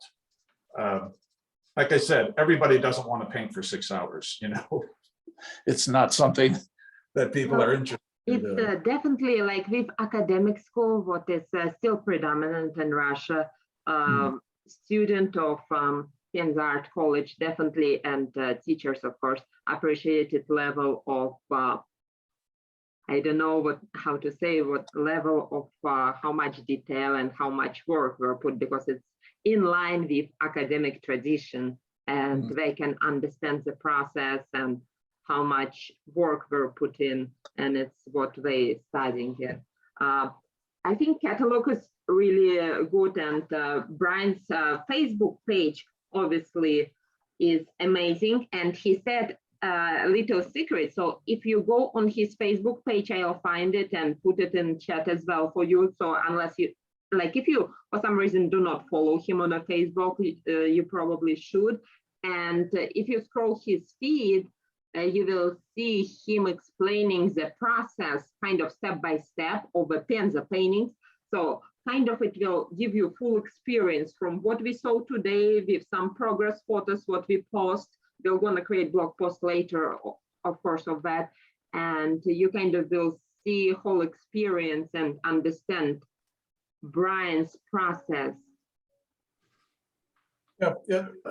Like I said, I mean, it is not for everybody. Some people may feel it's very stifling. And I would understand, because like my rest from the stifling nature of this work is to go and paint or draw on Sunday and draw from the live model, which forces me to draw a certain way, meaning I don't have time. So I have to just do everything within an hour of drawing time.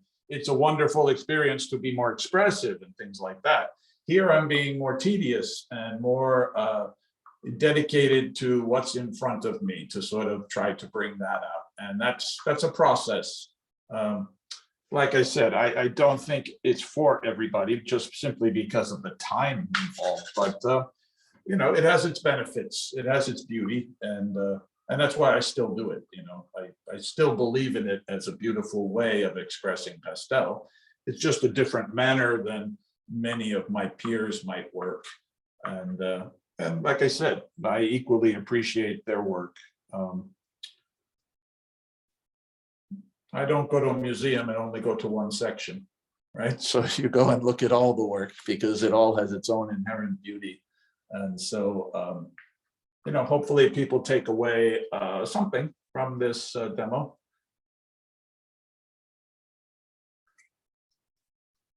I have a question from Marine. She's asking, do you use same techniques when you're painting the figure as when you're painting a still life? Could you just say that again? I'm sorry. Do you use same techniques when painting the figure as when painting a still life?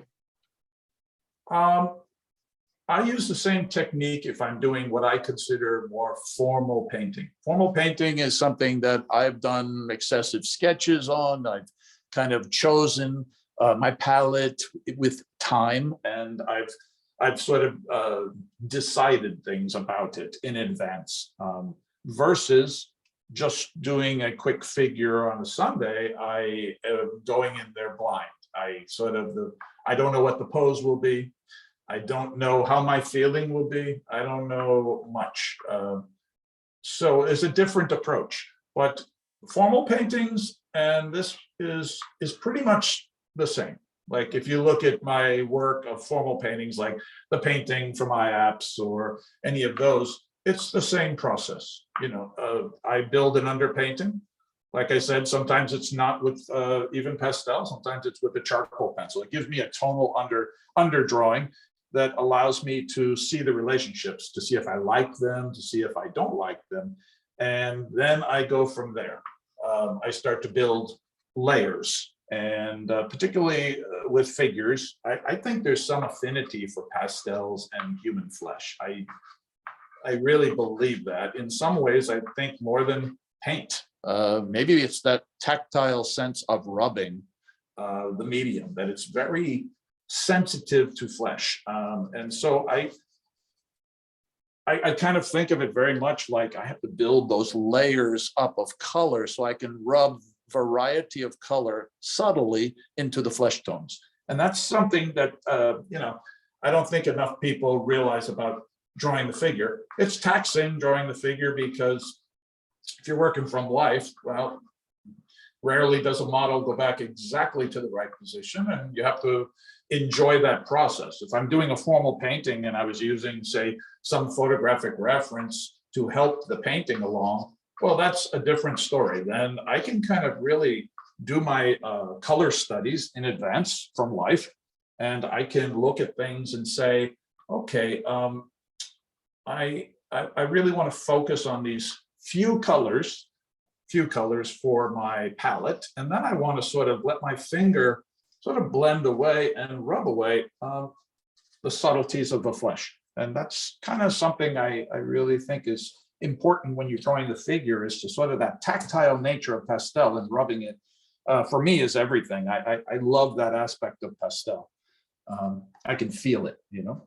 I can feel me rubbing the pigments and it's starting to turn in front of my eyes into flesh. I think that's a really beautiful aspect of the medium. So, but it's the same technique. That what you're seeing now is what I do then. And I really, you know, to be honest, even in a demo, I had a lot of sleepless nights over this demo, to be honest, because I know I don't work fast and I don't want anybody to be dissatisfied with my demo. So I kind of had some sleepless nights and was nervous about it. Oh my gosh, Brian, you're fantastic. And everybody, like, I know I asked you to be mute and didn't have your video on. But let's take a minute and, like, please unmute yourself, share video if you wish to, and say, Brian, how much you're enjoying it. So like, just let's have a minute of appreciation for his sleepless nights, and I put like group video of everybody waiting and saying hi. So thank you, Brian. It's amazing. Oh, thank you. Thank you, Brian. I really am enjoying your demo. It's just really awesome. Nice to see a professional doing some. I love pastels, so this has been so fun. Oh, really? Thank you. That's great to hear. Brian, thank you so much for this fascinating demonstration. I'm a true fan right now of your artwork. It's very beautiful. And seeing your process, seeing you work, reminds me of sculpting. Yes, this is what I think about pastels. Wow. Yes. Also would like to thank the host of the meeting for this interactive demonstration and for everything you do. It was a pleasure to be present today and to witness. Happy to have you, and thank you for the comment. Yes. Actually, we've been chatting with Brian yesterday as a preparation for this meeting, and kind of touched on the pastel being similar to sculpting. So that's fascinating. Yes, I wanted to stop her right there because up my ear. I'll just share that with you. When I was in, and I shared this with Dasha yesterday, when I was in college, I was an illustration major, and I kept gravitating back to the sculpture department and started to do more and more sculpture. And then at one point, I started to do glass blowing, which was incredibly spontaneous and expressive and very physical. Again, back to my hands. And I loved that so much. I represented my school in the glass blowing and was offered an apprenticeship with Dale Chihuly, who's a famous world-class glass blower, when I was graduating college as an illustration major. So he saw my work and he offered me one of 6 apprentices. I didn't take it. I went home and I, decided I must follow through on my father's hard-earned efforts to make me an illustrator and go off to New York City and become one, which I did.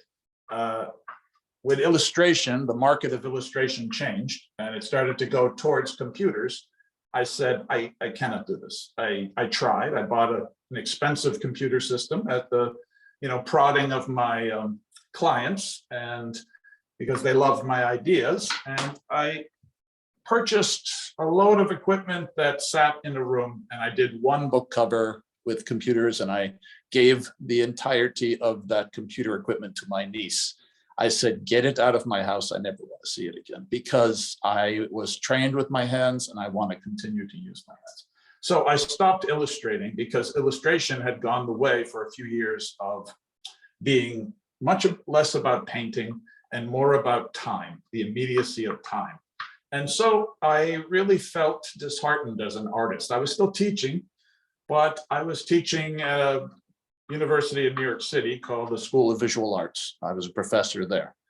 It was very tough to teach and train future illustrators in a field I felt had let me down. So I gathered myself and I said, I need to do something for my own artistic nourishment. And so I started sculpting.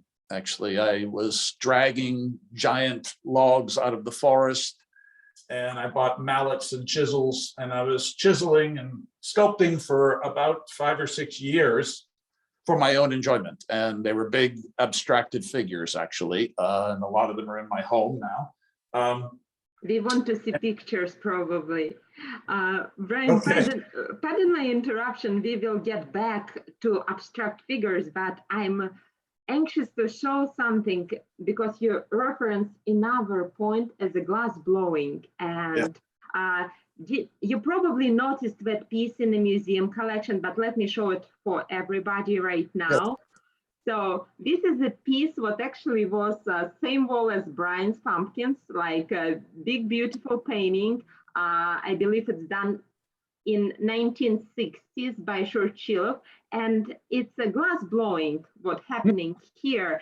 And this is from the glass factory, what is about 50 miles from Penza. But there is a pastel artist who also worked as a glass blower, who captured that scene in a factory. So like there is all kinds of a correlation, and they were like literally 2 feet away in the exhibition. And my all my grandparents. Sorry for interrupting. It's black screen. Black screen? Everybody black screen? I can see you, Yes. Dasha. I can't see anything, only black. Yeah.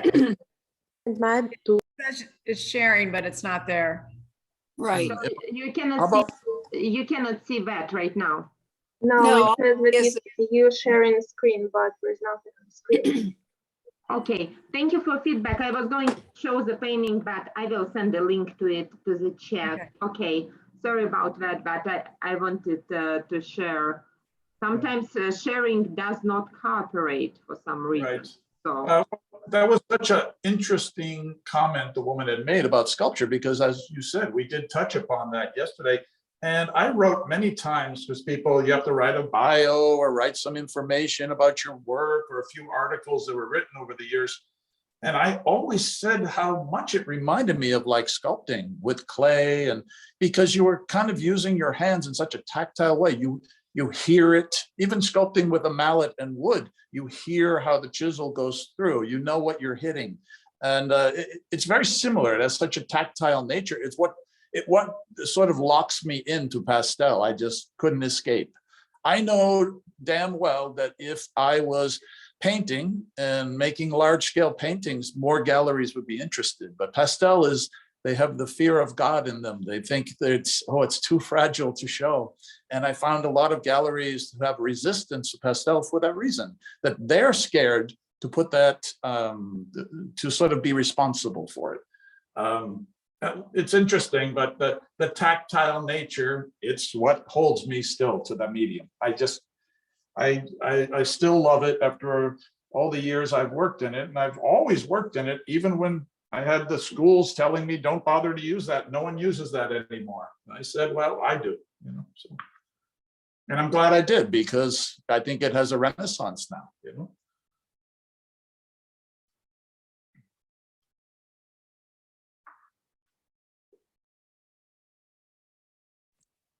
It's a beautiful medium.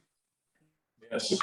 Absolutely. And here is some artists were commenting, like there are actually many of them, I will say names, Lisa, Cindy, and Meg. They all think that they can relate to you and feel like kindred spirit, what they work slow and blaming themselves for working slowly, and it's actually not a right or wrong way or right speed. So what you do what you do and how you feel it needs to be done.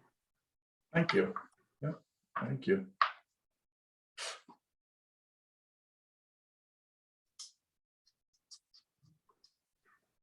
Brian, may I ask you, so pumpkin is progressing nicely, and would you like completely finish with a pumpkin before moving to the pear, or would you like stop before the lights and work with a shadow? Like what's your idea?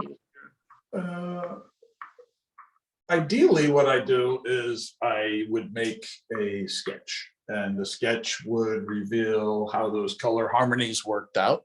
But I think, in this kind of scenario, I'd probably, if I had time, I would continue with the pear, obviously, and I'd probably just isolate, because sometimes seeing it in some sort of completed state helps me see what this needs in terms of color, because the balance of the color. But sometimes I do like a little formal sketch, like even in a big figure, I'll do a little formal sketch. It's very abstracted. It's mostly color sensitive. And I try to understand those balances of the color. Like I had mentioned, that one painting that I did for the other festival I was part of in Russia, I just did not have the time to. Usually, it's the only time in probably the past 10 years I did not finish a formal sketch in advance. And it came back to bite me, because I had to then sort of envision the painting, because I had kind of like maybe got ahead of myself. Sometimes you have to sort of take a step back and make sure that there are things that work out. Green is green, but there are a million greens. And if you're not placing the correct greens with this orange, then it's going to have big ramifications for your painting, obviously. So, there's reflective color. There's so many things that go when you're working in color that you have to kind of be sensitive to all. And in this case, I guess we'll see how it goes, but I would probably in my own work have done a sketch. And in this case, if I had time and I continue with this, I will probably just have to make it work based on, it's not isolated. In other words, I don't have any of this portion of the painting covered. So I'm able to kind of see freely what it needs and what it doesn't need. So I'm not deeply concerned about working on one element, though it's probably, if you're in school and you're learning to paint, they don't say work one area, go to the next. It's you're to work all over. I found from a teaching standpoint, it can be a bit frustrating when you tell that to a young student. Eventually, that's the goal, that you work all over your painting and you are, seeing it emerge all over the entirety of the surface. But in this case, due to time constraints and things, I'll probably just try to get as much of the pumpkin done, because it will hopefully, make people understand the technique. To finish an entire painting in one day, it would have to be a different technique than the Penza paintings. Yeah, completely understand. And thank you for kind of letting us to see how magic unfolds, whole process. Yeah, I mean, I enjoy this process, so it's more always my worry about other people's enjoyment of it. Yeah, sort of I don't want to turn any artists away from pastel. I want to make more artists, younger artists, get excited about it as a medium. It has so much variety within the capability of one medium. And that's, I would love, to get that across, you had Tony already as a demo, yes? Tony Elaine? Yes. We have workshop with Tony, I believe, December 11th, and maybe a demo too, so. It'll be a totally different approach, wonderful approach. He's a fine person and a great artist. So, but to see the diversity of different approaches it just makes the medium expand. Yeah. So I hope that people get that, like, wow, this could be this, or this could be that. You take it where you want. Yeah. That's important as an artist, that you find your own, the beat of your own drum. That's very encouraging. Excuse me, can I ask a question? Yes. Tony, how much is in your formal sketch? What exactly do you put in your formal sketch? Pending the nature of it, sometimes it's just simplified down to color. Meaning it's based off of the colors I would be building. And sometimes that sketch means that I put down the colors kind of boldly, and then I will come back and just do a couple of sort of swatch paintings like this over here. I don't know if you can see that. It just was a quick thing I did this morning because I didn't want to sit there yesterday trying to figure out the color. I had to like prep for with demo with Dasha a little bit. I had already finished the underpainting. So it was more about just getting a little bit of fresh eyes and sort of just making a quick rendition of which pastels I'll predominantly use. So that could change during the process, but I wanted to kind of keep it fresh. So I didn't want to like do everything in advance. Like I said, I'll do a formal sketch, but it's kind of just slashed and broken. And then sometimes on a piece of paper, I'll do a couple tests of different various parts of the drawing so that I'll know my palette, that it harmonizes. Like I said, it was a valuable lesson learned on that one painting I had mentioned in the Russia exhibition, that I did not do a formal sketch of that area, and it came back to bite me. So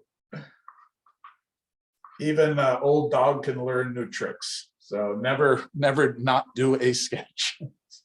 Thank you. Surely.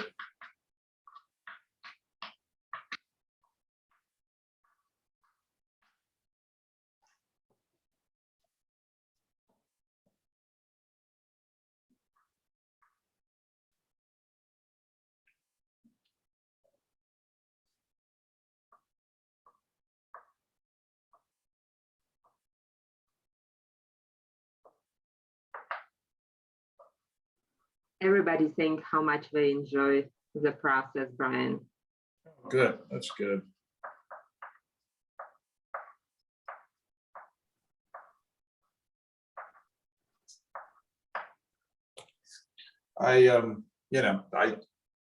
You always have, well, maybe not everybody. I mean, some people have incredible bravado, confidence. I always,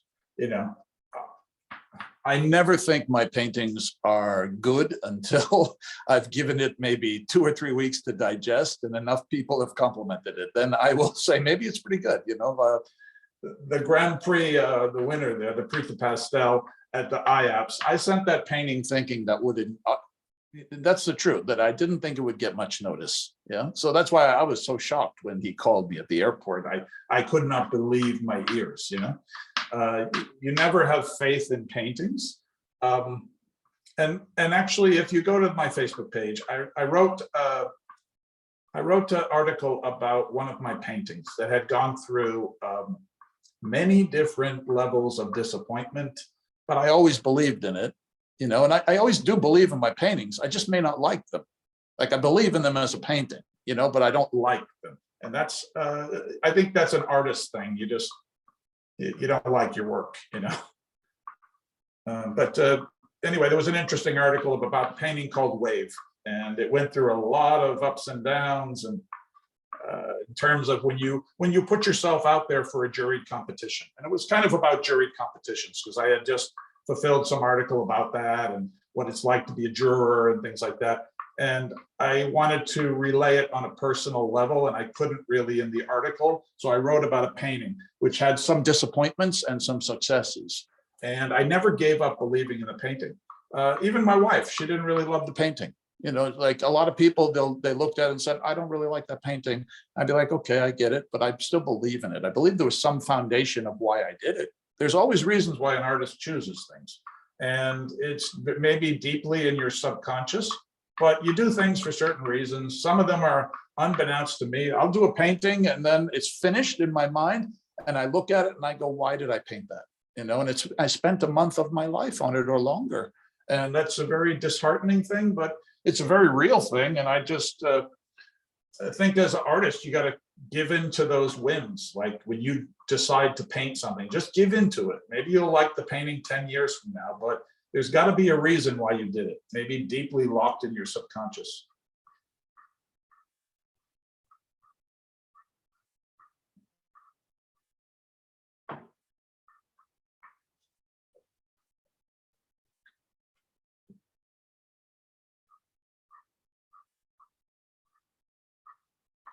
It is very encouraging. Thank you so much, Brian. Really.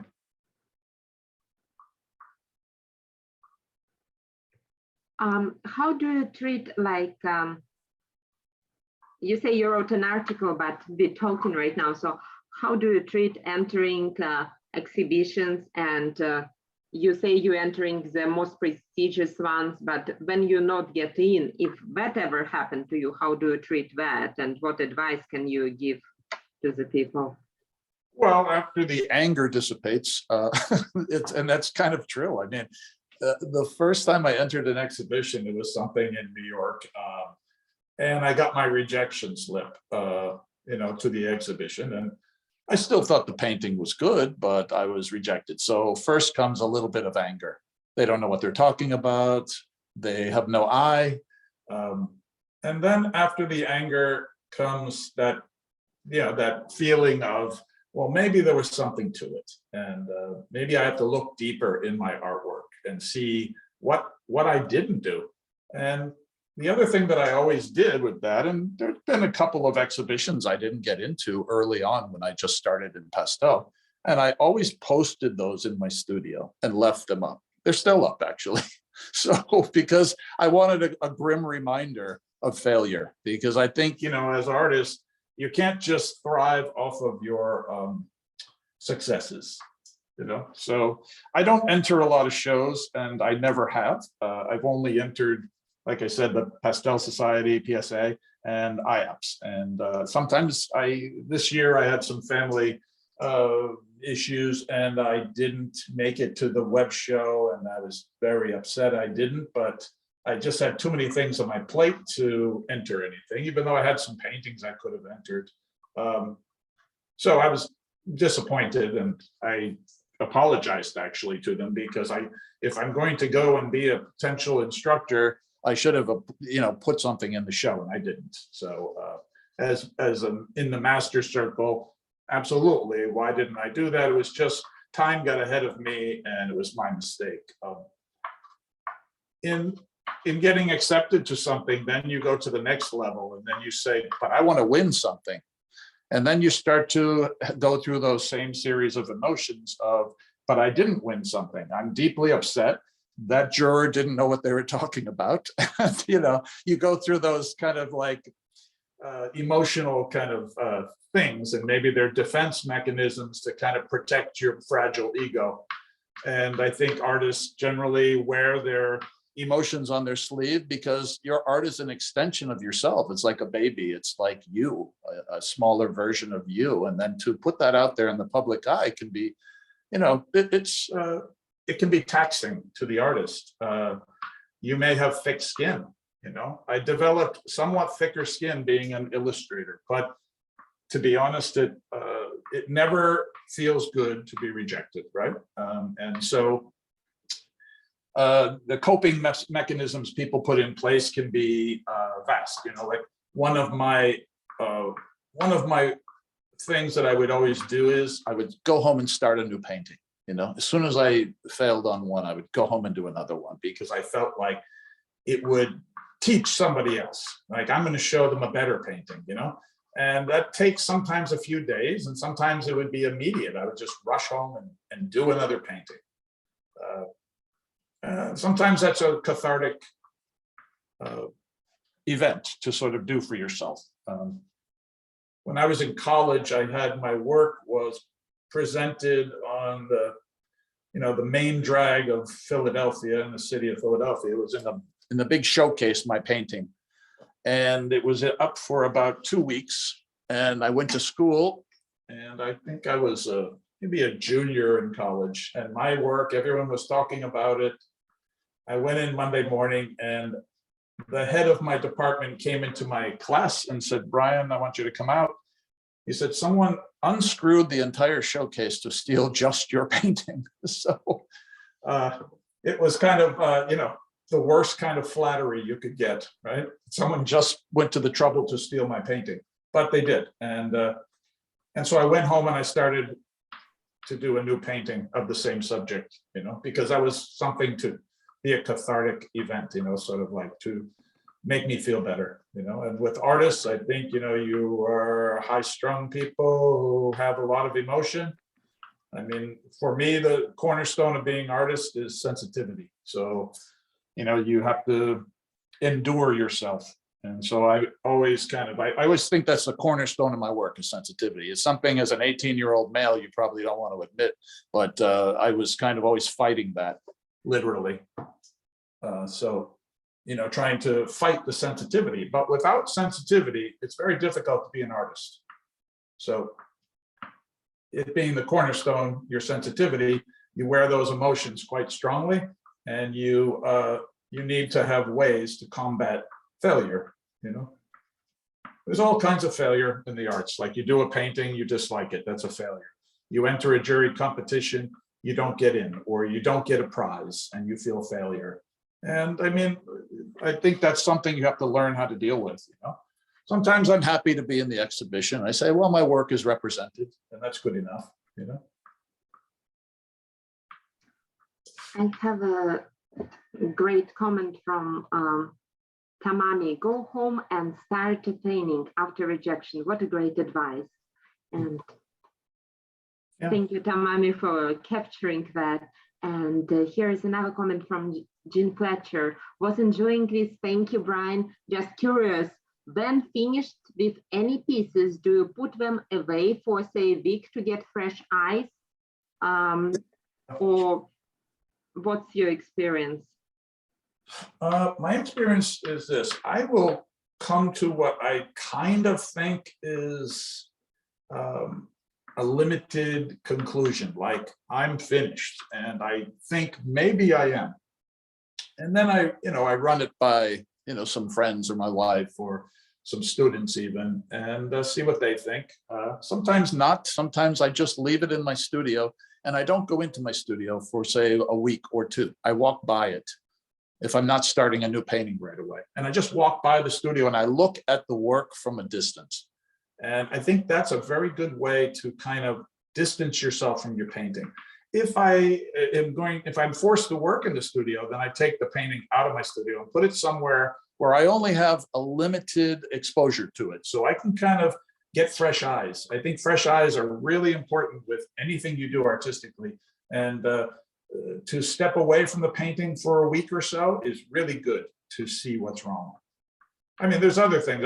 When my son was 5 years old, I'd show him a finished painting and say, "How do you like it?" And he'd go, "What is this?" And I go, "Okay, so I got to fix something," because he didn't even understand it. So even a child's eye can be a good critic to the work. So I tend to put my work away for a week or so, and then I look at it fresh. That usually tells me it needs something, or maybe it doesn't, but it's better to digest your work slowly than to kind of force it to be done. Or that's the problem with sometimes you doing something specifically for an exhibition. Unless you're working in advance, then you are sometimes bound by a deadline, and that could impede the beauty of the painting because you're forced to finish. And so I used to be bound by deadlines as an illustrator, and as an artist, I'm less. So I like that better. I like to not be as bound by deadline. Like finish it at your own pace, you know?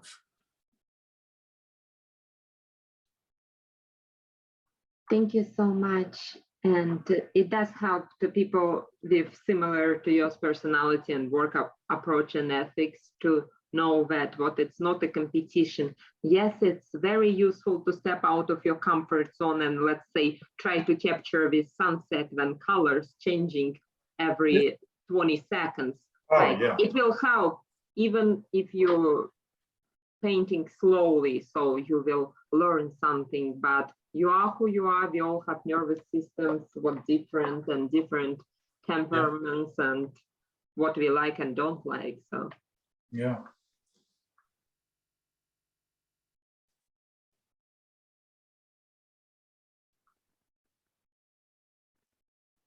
Marine is saying how much she enjoyed demo and all details, answers.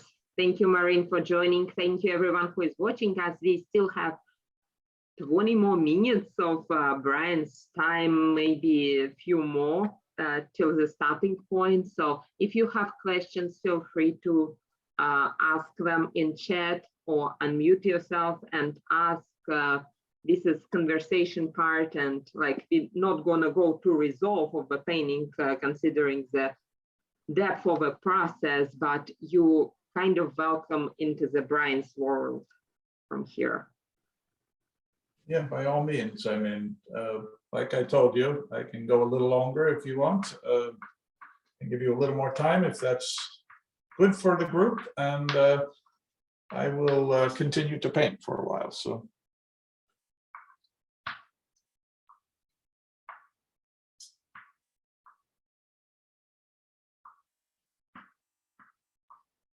I mean, one thing I would say at this stage is like the pastel acts almost like a brush because I'm blending with the pastel.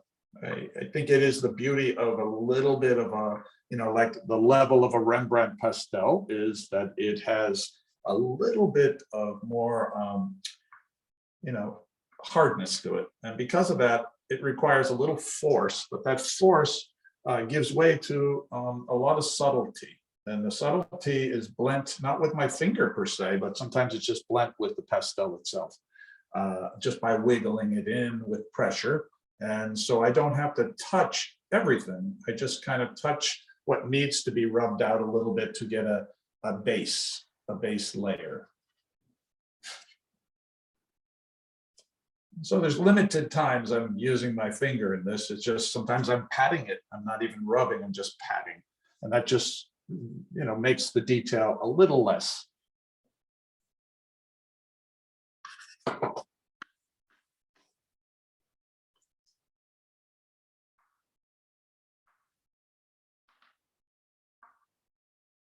Thank you, Brian. And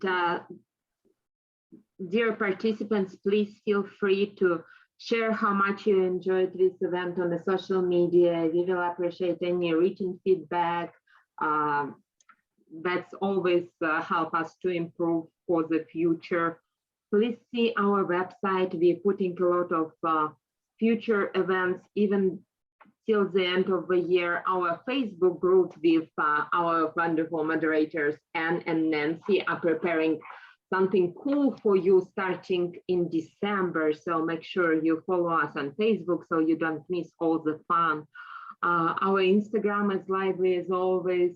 So just make sure you're following us. And if you are already a member, there is a great opportunity to review to lock in 2020 price. And we will be introducing something new in 2022. So a lot of things coming up, and hope you'll enjoy.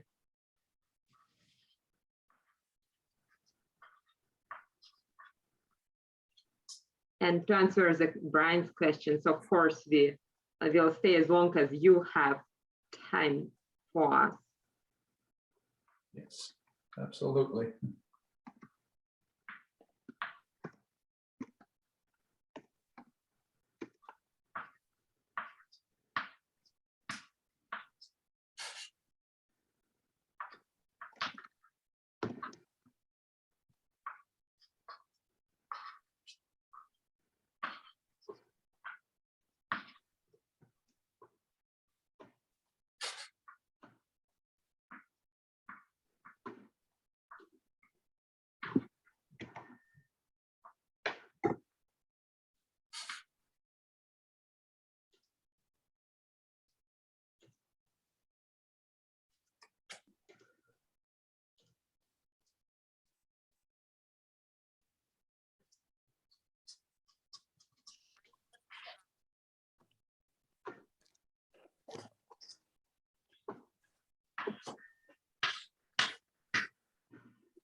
Hey, Brian, here's a question from Virginia. Enjoyed this so much. Would love to see it completely finished.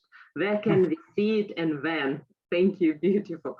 We know this question will come up, so everybody wants to see results. So, of course. I'll try my best. But there is no pressure. I think that would be at least a couple of weeks, yes, till it's complete, and you will post on the Facebook and send it to us for the blog, something like that, I would think. Yeah, I mean, it just only because of my schedule at the moment. I'll see. I don't want to promise too much, and obviously. No, and there is no rush, no pressure. We've been just talking about the process and letting it rest and doing the whole thing and working slowly. Yeah, it's a process. That was my concern, how people would accept the process, because it's a taxing thing. I cannot make excuses for the time, except to say sometimes the results are worth the time. I did a lot of people liked the squash paintings prior to sending to Russia. They were in Pastel de Opal when I was the honoree. They had gone there, and I got a lot of good feedback from those paintings there as well. And so, they're simple paintings. I just painted them as almost a refresher because I was going to China to teach. So I just said, I just want to sit down and do a still life because I was going to teach a still life as a workshop. So I sort of just did them for my own benefit, really. They had no cause. They weren't going to be entered in an exhibition. I felt they were far too simple, but they also turned out to be two of my wife's favorite paintings. It's just funny how people respond to certain things for no apparent reason. Like, you can never understand what someone's going to love or what they're not going to love. That's why I was saying earlier, just paint what you love. Someone will love it.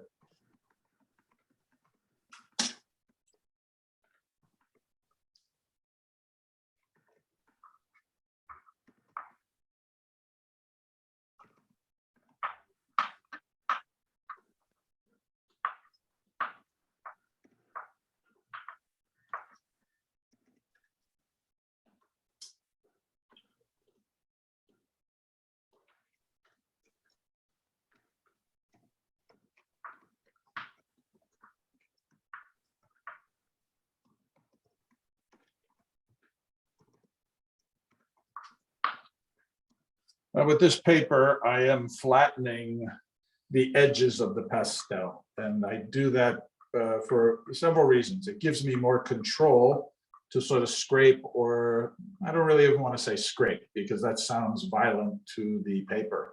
I'm trying not to be violent to the paper. I'm trying to be very delicate to the paper. By scraping over the surface, I feel like it's going to give the less abrasion to the paper. And that's something with this paper you always have to be concerned about, is abrasion. You don't want to make it furry. Like I was explaining in the class I teach, the gentleman who always, he said he loves this paper, but he's a bit heavy-handed, and he's quite elderly man in his mid-80s, but he loves pastel, and he's come so far in the 3 years I've taught him.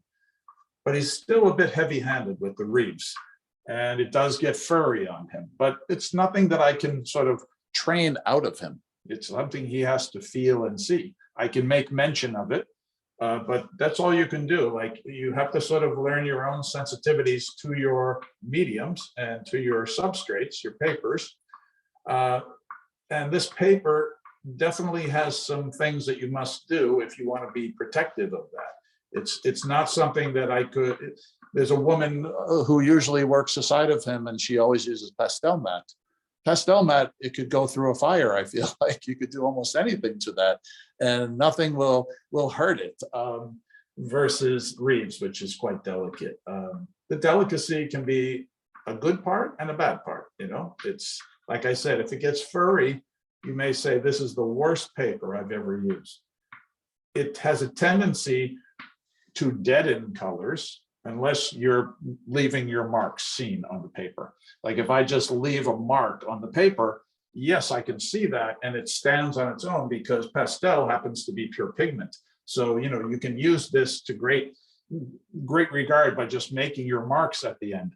But at the beginning stages, it has a tendency to absorb the color. And that can be something that might put people off from it. I mean, incidentally, this is a paper Jimmy Wright used to use a lot of, you know, so he liked Reeves a lot as well. So he was surprised when he asked me what paper it was that I always used. So it can be used in a vast array. I mean, no one's going to say my work and Jimmy's look alike, right? But you can use it in much different terms.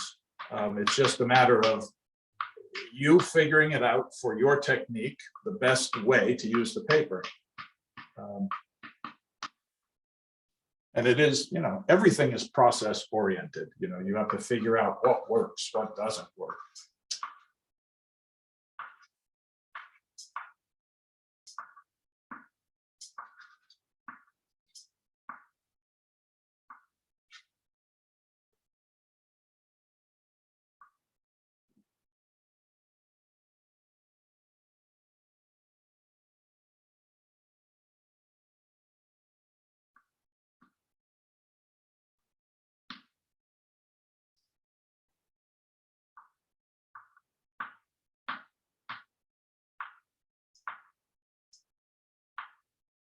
And I would say that the smoothness of the pastel stick is more advisable than even a fingertip to rub it. In other words, rubbing it in with this, because you can be very pressure sensitive.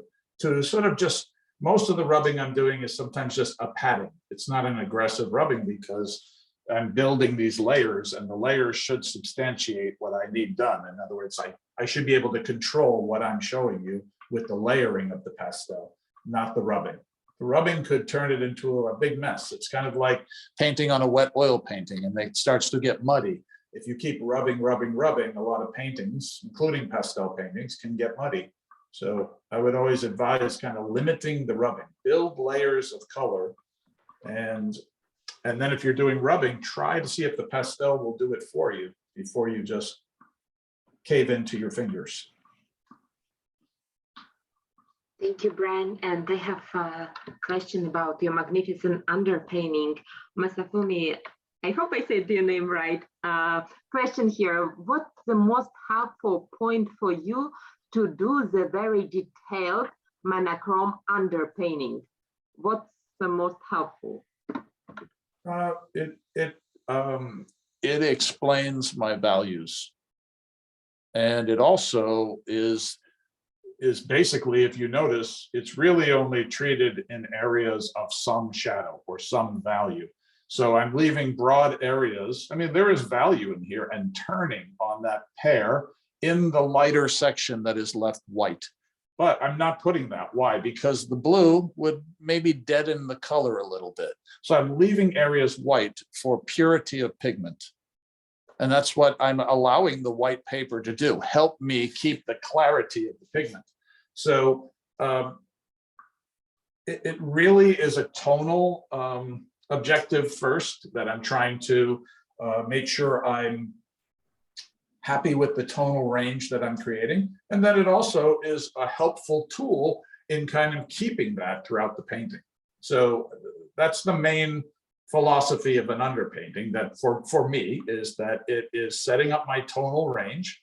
And I know that those colors are going to help in creating that deadening of the pigments in shadow, not in light. In light, it's left bare pretty much. Anywhere there's a recess or a little crease or a dent, well, yes, that is shadow to some degree.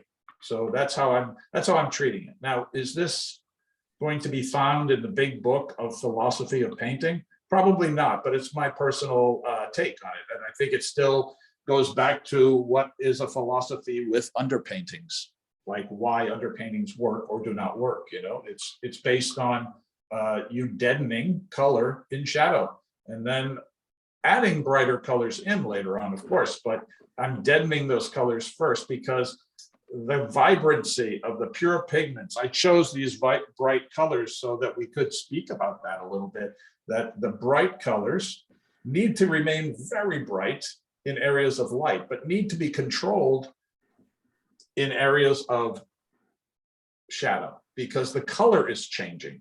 It's not just dark and light. That's why I don't use black. I don't take the color I'm using, this general lighter color, and just add black to it. I would never do that because you would kill the color. I'm using shadow because there is color in shadow. It's just muted.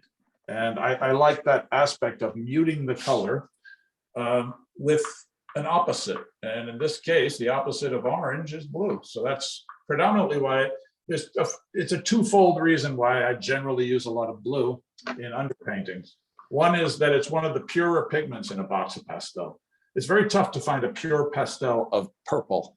Very tough. You know, you have to really buy some incredibly beautiful brands. I've found since then a couple of really dark purples. I think Terry Ludwig makes one that's really amazing, but you know, it's tough to find really pure purples in, like, say, a box of Rembrandts. Very difficult. So I kind of always have a tendency rather to sort of go to the blues because it's one of the purer pigments in the box that's also dark and allows me to kind of maintain that depth of tone while maintaining some rich color.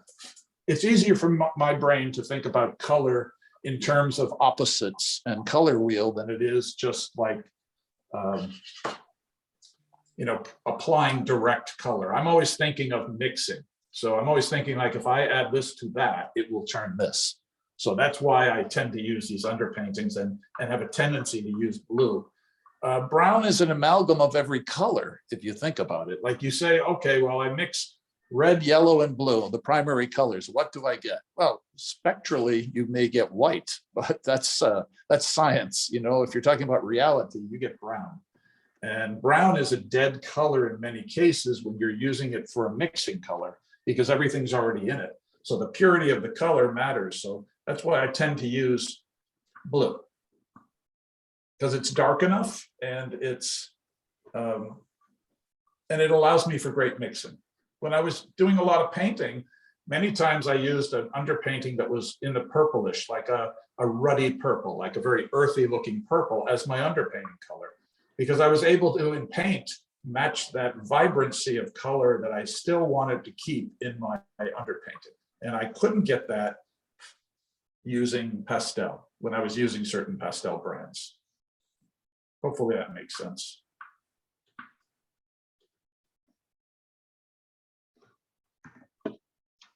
If I didn't answer his question, he could ask it maybe differently, but hopefully that covers it. Yeah, I have follow-up question. So underpainting looks like complete drawing to me, Yes. or complete pastel per se. Yeah. How much of it, like, would you also work with a background, like you will bring some other darks to it, right? Oh, yes. Yeah. I mean, in this case, because I just put a dead black back there, I would try to make the richest black I can.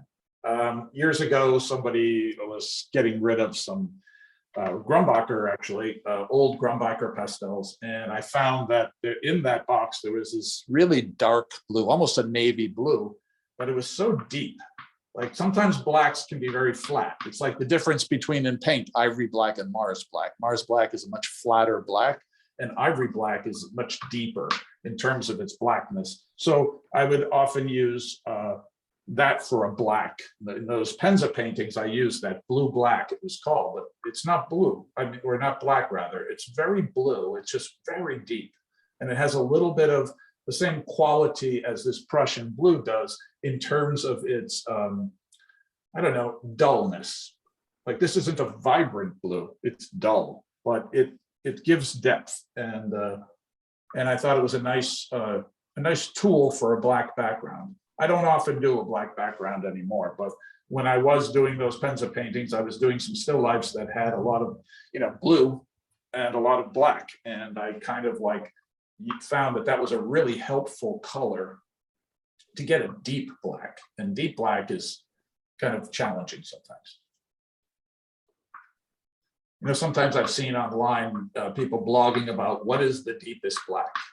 Rembrandt's actually always high on the list. I don't know why that is, but and then the Maison de Pastel, they're on the list. There's a lot of people have beliefs like which pastel is the deepest black, but I don't really use much of it, so I don't really care how much. In this case, I would probably use that blue black to sort of give me the richness of that background, which is black.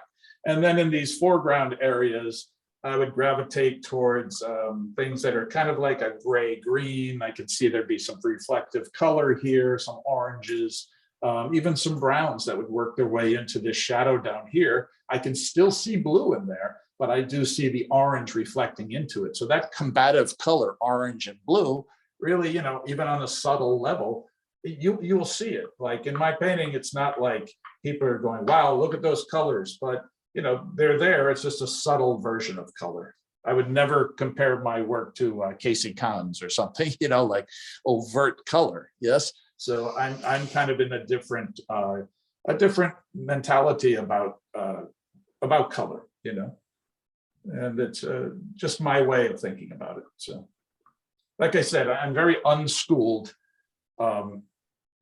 in terms of pastel. I've found my own way of using it, and that's, I think, in some ways a good thing. In some ways, I'm still learning because of that. Like I still hear things, see things, and go, wow, that's interesting. That's an interesting either technique or application or use of materials. It's an ongoing thing. I mean, it's what keeps the medium fresh to me, is just learning, like I see things online, someone's work, wow, it's beautiful, and that's the beauty of pastel, it keeps changing. So Brian, can we ask about Brian's Bailey endorsement? So what's the most fascinating demo Brian Bailey have ever seen? If you well, now again, you're asking the wrong person, because I really haven't seen almost. No, I know it's a tricky question because you spend most time painting, so not watching demos. So I haven't been to any demos, to be honest. So when you go to IAPS, you don't have time to attend demos because you're preparing for your own course usually. Yeah, the last time I went to IAPS was the first time I went to IAPS, and I was there for an abbreviated stay, and I did not have time to enjoy anybody else's demos. Not for any other reason, just really time constraints. I do have an unfortunately super active teaching schedule. As you know, as an artist, you're self-employed, so it's always, you're always trying to find opportunity to maintain, but I'm also quite dedicated to my students, and I don't like to leave them, so I tend to limit my trips, and so I did go to IAPS last time, but like I said, I arrived late. I went to the few things that they had set up for me. There was a few demo things that I was doing, and I did those, but I didn't really get to see much else. And then preparation, as you said. So that way I'm a bit of, not the typical pastel artist, I guess. Well, I'll ask people in chat, like, would you share some tips with your peers? What's the best demo you have ever seen lately while we are preparing for the next year?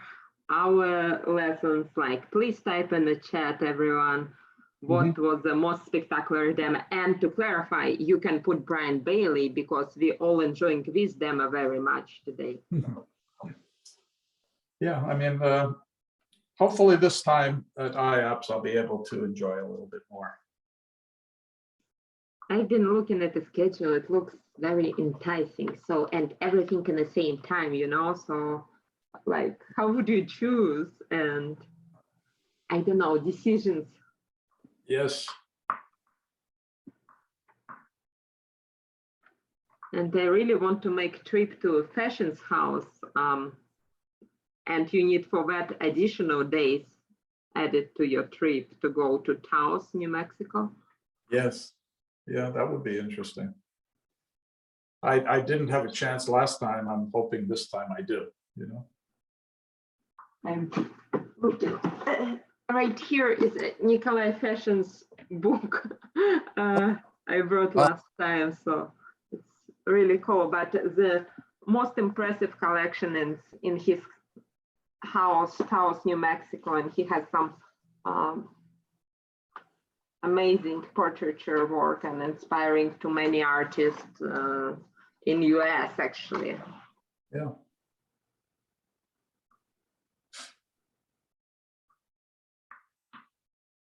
Well, I was hoping actually this time, if I can, I would like to actually go out and try to do some landscape, you know, as well.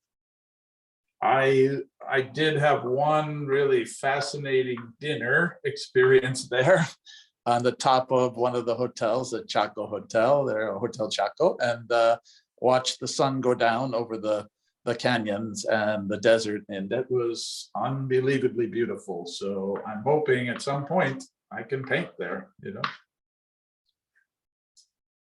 The light there was just really special. So unlike light that I've seen elsewhere. So I hope I get a chance to do a little painting when I'm there.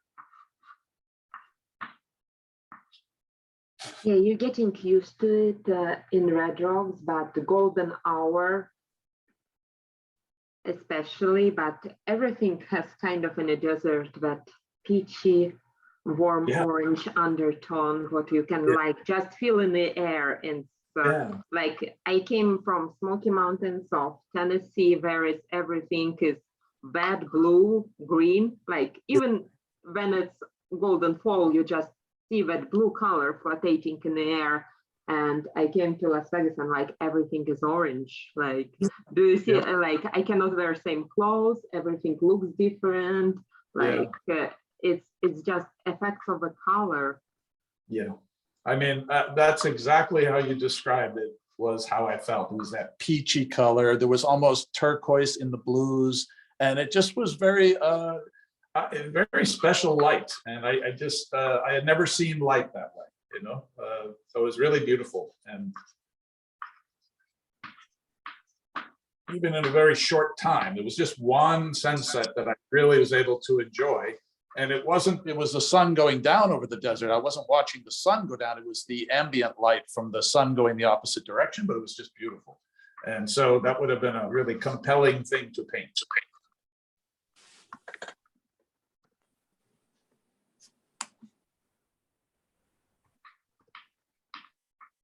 Yeah, one of my teachers said like, don't watch sunset, look another way usually. So when you, and that's where your best painting will be. So I took that advice, but I try everything. So. Yeah, you have to. Oh, Wendy saying favorite demo for still life is Brian Bailey, for landscape Karen Margulis. So we have some crowd favorites.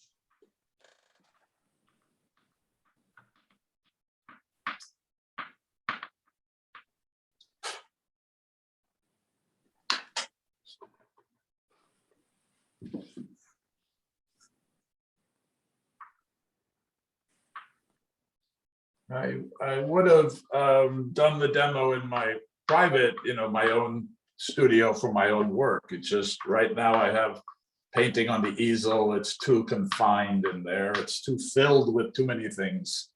I'm as an artist, I bring home everything from everywhere. I take the dog for a walk. I see a rock that's interesting. I bring it home.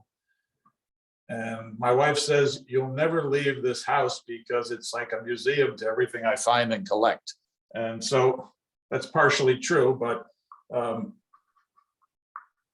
as an artist, you become a collector of things, you know, and aside from artwork that you don't know what to do with. So for me,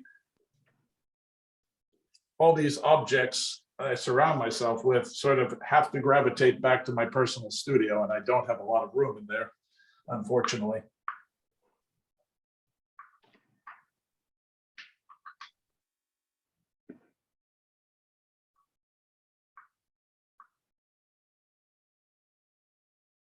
Do you collect art yourself? A little bit. If I see something I really love, yeah, I try to purchase it. A lot of things, but a lot of them are just sculptural pieces. They're not really paintings. I do love certain artists' work, and actually recently I was going to purchase something from one of my peers. I'm still working on doing that. You know, you can't help but love some of your peers' work, you know, so yeah, I think it's a good idea to purchase another pastel painting, even as a pastel artist, you know, that's not in the same vein as your own. So the artist that I was trying to purchase work from, his work has very little to do with mine, except that he loves pastel, you know. For some reason I have idea what it's Casey, but I'm not sure. No. Okay, well, not it's guessing game is like I will say all my favorites. Right. Well, I mean, it's interesting. Sometimes people believe because you paint this way, you can't like this type of artwork. I find it's the opposite. It's kind of like what you feel like you don't do well, you admire, you know. And so I tend to like a lot of different artwork that may not have any significance to my own, you know. It's just the way you look at art, you know.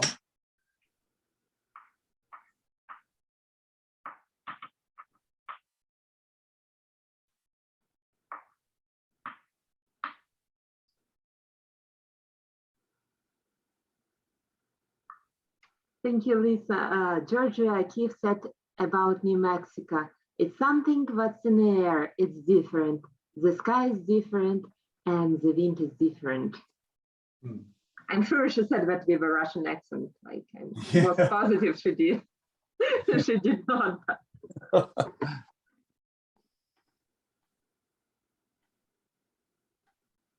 Wow. So I definitely found it to be a very unusual place. I had never visited that part of the country before, so.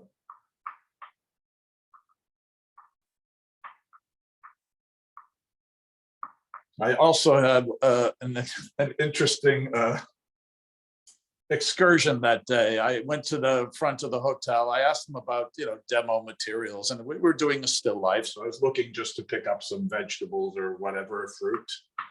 I asked the people at IAPS and they said, well, there's some stores around. Why don't you ask the front desk? So I asked the front desk and they said, oh yeah, we have a store like that. It's just go down the street here and just, and the man made it sound like it was a quick walk.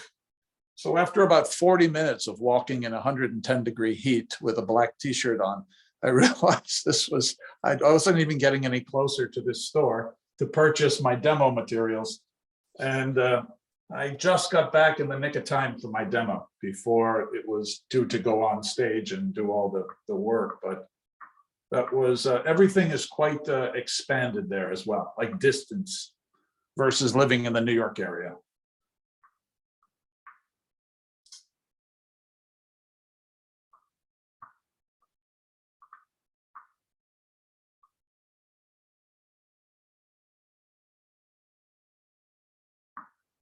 I have questions from Alona.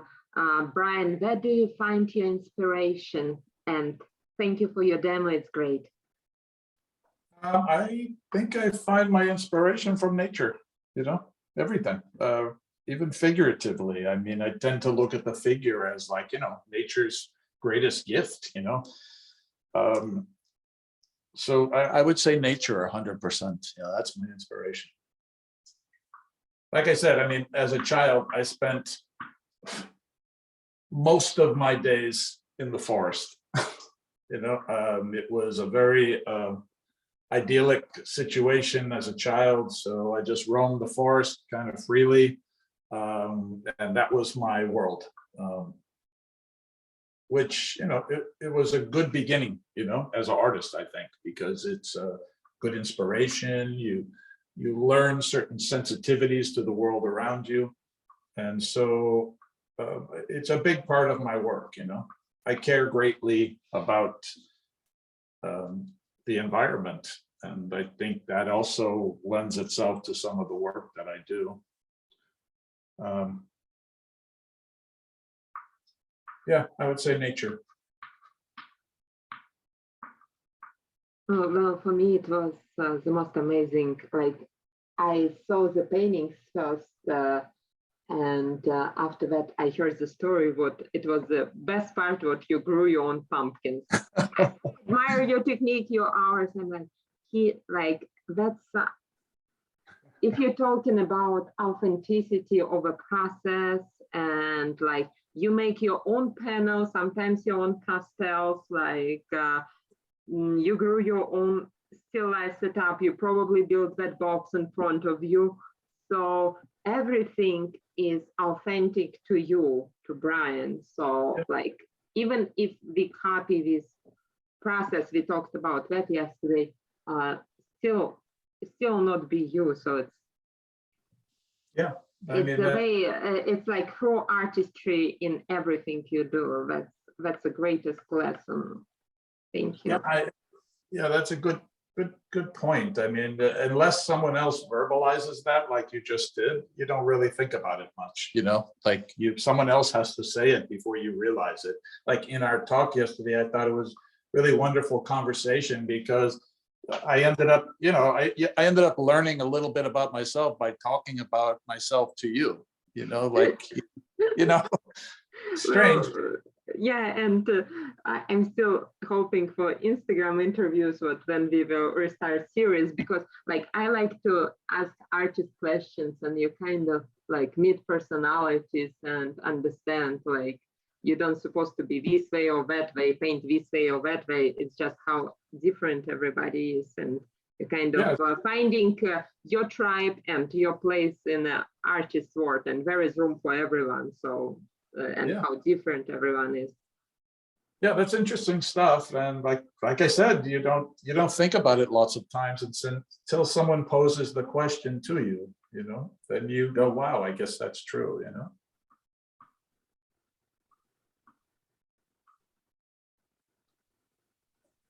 Beauty of art, I guess,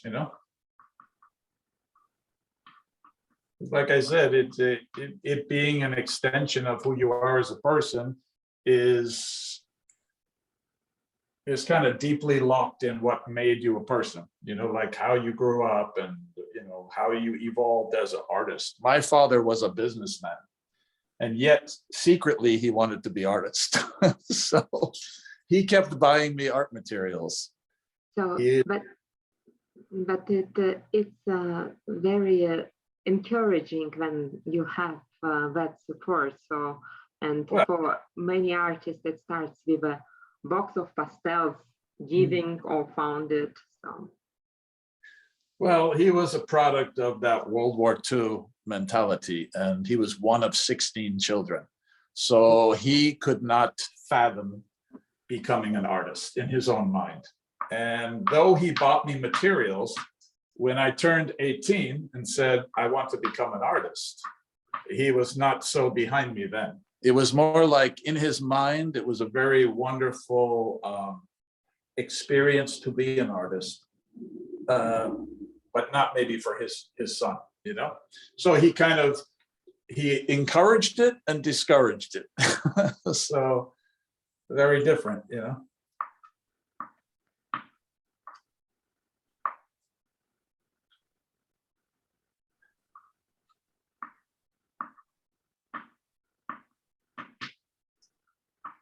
we have a question from Masafumi back to sculpture reference.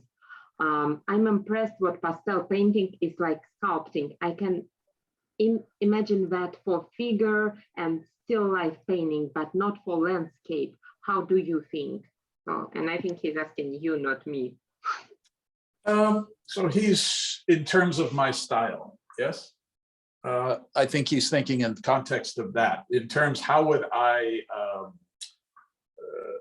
think about landscape painting within the context of my style? Do you think that is really the question? No, I think like how would you compare? Like you can see how you compare painting with pasteling, like let's say figure and still life. And if you would do landscape, how do you think about that as a sculpting? As a sculpting? Well, I mean, the sculpting aspect is the tactile nature of it. I mean, I understand form from a standpoint of still life and form from a standpoint of figure. But there is always going to be that tactile nature. And to some degree, there are sculptures that are less about form, you know, they're more about the tactile nature. Sometimes you see the expression of marks over in a sculpture more so than you see the form. So I think you could use the same sensibilities, you know, sculpturally for landscape as well with pastel. I'm saying in my technique, I certainly wouldn't try to do this technique in respect to what I'm doing now. I probably would not try to paint that way, but I might paint the way I do on Sunday morning with a landscape, you know, which harkens back to what I said about the beautiful painting you showed on Facebook. You know, I thought it was beautiful and it was very simple and I liked the simplicity. It was limited marks. And so I look at it that way, that, you know, that's the way I paint on Sunday morning. I try to limit my marks, try to limit my color. And I think I would take a similar approach if I get back to doing some landscape. I don't know that answered him, but hopefully. Thank you, Brian. Like I don't take compliments really well because it's not about me right now. So thank you. And you exactly hit that point. I'm on the opposite as a kid in a candy store with all the pastels what I can find, and I'm trying to use them all on the same surface. So that's my fight with myself, not to put everything what I have at the same time. So yes, but that's where I have to, like my box is becoming smaller. My palette is smaller. My paper is simpler. So like yes, I mean, challenges of artists. You know, so. Yeah, you're meeting yourself through the art. And we all have our own peccadillos, our own little things we do unique to us in a painting or a drawing. And if they are problematic things, then we're the only people that can change them, you know? And so I always kind of say, like, you know, when I'm teaching figures and figure drawing and things like that, you know, you always see people who draw a head too small or a foot too small or a hand too small or too big, a head too big. And there's no means that I found, no matter how many times I say, well, if you do this and you measured this, you would understand it's too large, too small. They still have to find that for themselves. So we always have to work through the prism of trying to find our own problems in our work, and then us being the only person who can truly rectify them, you know? So you know, that's what keeps it interesting, I guess, to me.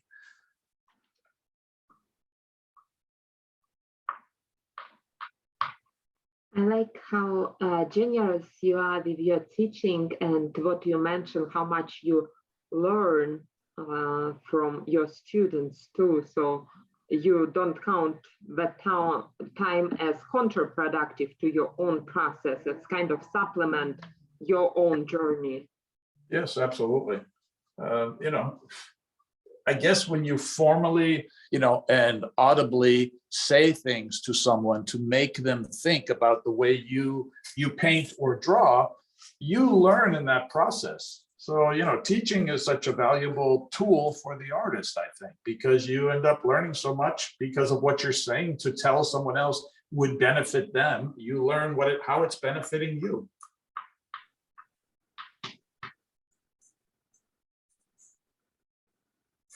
Like I said, I teach some people 5 days a week, the same person, right? Like a group of people, and sometimes 5 of them, they're coming to my studio 5 days a week to learn. And I often have to tell them, I do not want to create an army of clones. It's the opposite. I mean, why would you want to be me? Don't be me, be better than me, be somebody else, just be yourself. And if someone starts to gravitate that way, I have to point it out, like, you're just trying to be me. It's not good. You got to be your own artist. And I know we talked about that, people talked about flattery, like copying, right? Like, and we talked about that yesterday a bit. As much as, copying someone's work might be the greatest form of flattery, it's up to the artist to take it that way. They could take it as an insult. They could take it as a thievery. There's many ways to sort of accept or decline that. And sort of, for me, at times, I've taken it as blind thievery. I once was drawing a former student and as a model, and she was posing. I went to the other room and used the restroom, and I came back and didn't think anything of it. And a few weeks later, and I posted the painting I had done, and a few weeks later, somebody called me and said, you have to look at this person's Instagram account. She had basically drawn herself from my drawing, from the photograph she took when I left the room. It was very insulting because I had done so much for that person as a student, and she kind of betrayed me in a way. She was taking credit for the lighting, the pose, and herself as the model, but it was referenced by the pose I had drawn of her. So it was kind of like, not really what I would call a flattering kind of, rendition. It was just like someone hijacking your work. And that's a very strange thing to have to face, that someone would do that. It was kind of, alarming to me. Simple flattery of like someone trying to replicate your style or your works because they admire it so much. Yeah, I can take that. That's okay. Like, I spoke to you about my other former student in China, and he likes to post his paintings of veil paintings, and that was interesting to see, and he admires me, what have you. But there's a difference. There's always different levels of somebody admiring your work or just taking and stealing it, I guess.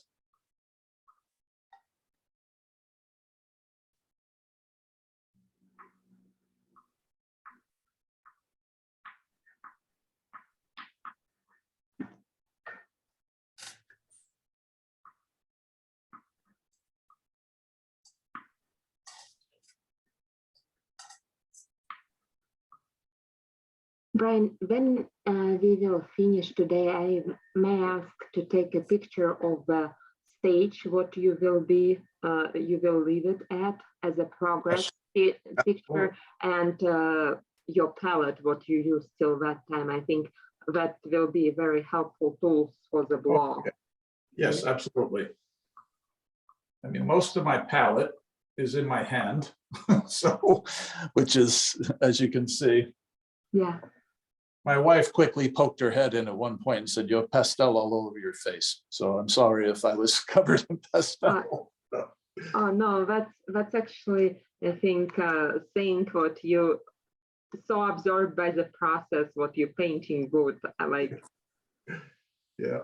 What you're in a zone. Yeah. That's how I treat it. Yeah.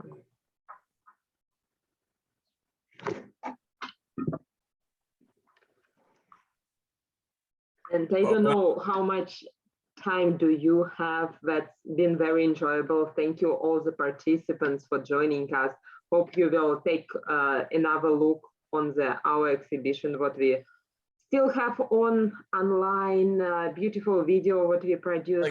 Maybe see this a little bit brighter, and maybe you can see. Oh my gosh, yeah, light does make so much difference.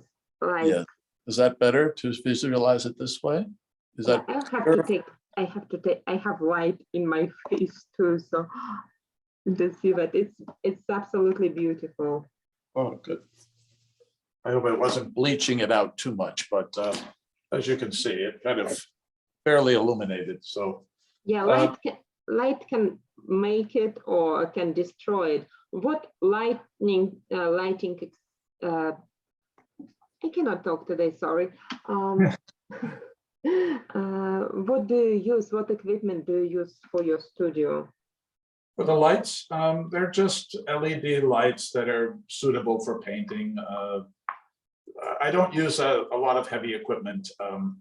There's a light shining on the studio on that. There's just a basic LED bulb in there that's a good daylight bulb. And then there's limits. What I do is I flag my lights to sort of like, to create a little bit more drama. I'm just hitting the edge of that box, so it's creating shadows. I do use a lot of flagging, which is just sometimes a piece of black paper just taped onto a tripod light, and just to get enough light in the right areas and not too much light in the wrong areas.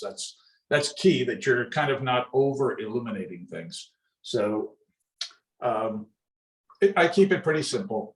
I'm not a technological person, so as I keep saying about my hands, I just would prefer tools, pen tools. So I don't end up studying a lot about lighting or equipment or things like that. I keep it as low key as possible.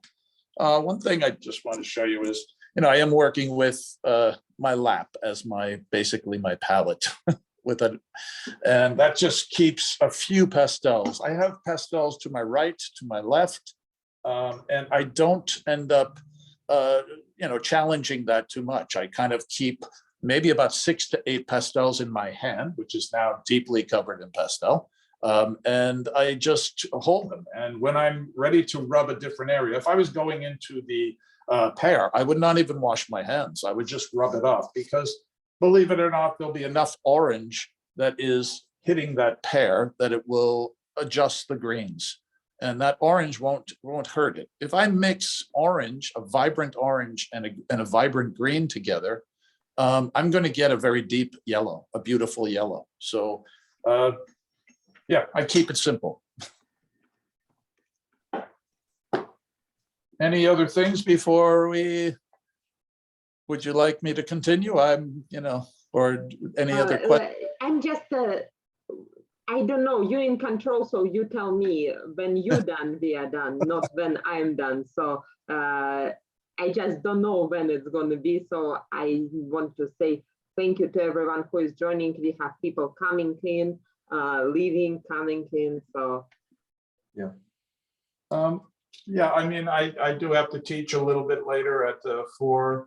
So I probably should wind it down soon, but if there's a few more questions, I'll gladly take them. I'll just keep working until maybe a few more minutes, if that's okay.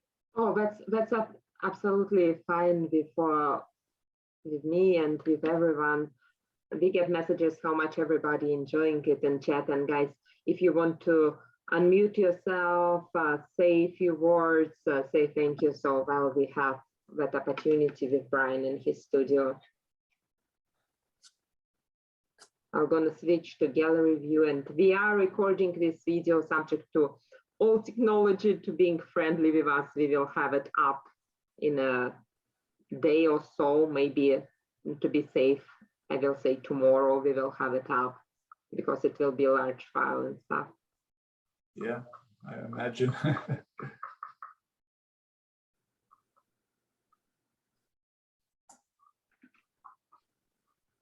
We are going to have our next event, what is completely sold out with Don Emerson, but we have waiting list. If there are enough people, we may add additional dates. Before the end of the year, we have Corey Pitkin and Tony Allain. So it's just on our main page right there. Maybe some pop-up events. Please stay tuned for local Las Vegas events. There'll be more of those coming next year as we entering post-pandemic, kind of in pandemic time, what's interesting, but please stay tuned for those. And we are preparing for our first physical show here in Las Vegas in the spring 2022. It will be a hybrid show, so online, offline kind of a deal. So more details are coming before the end of the year on that.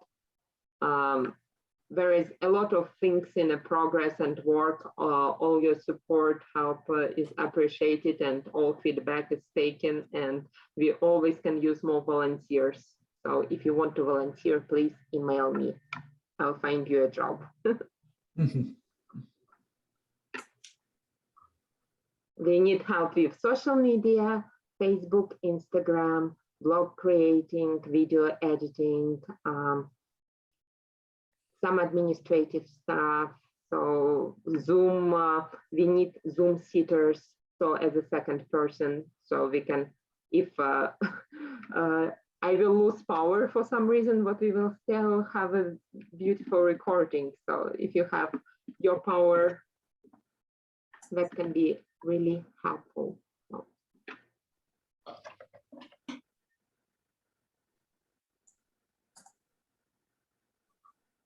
Great comment from Masafumi.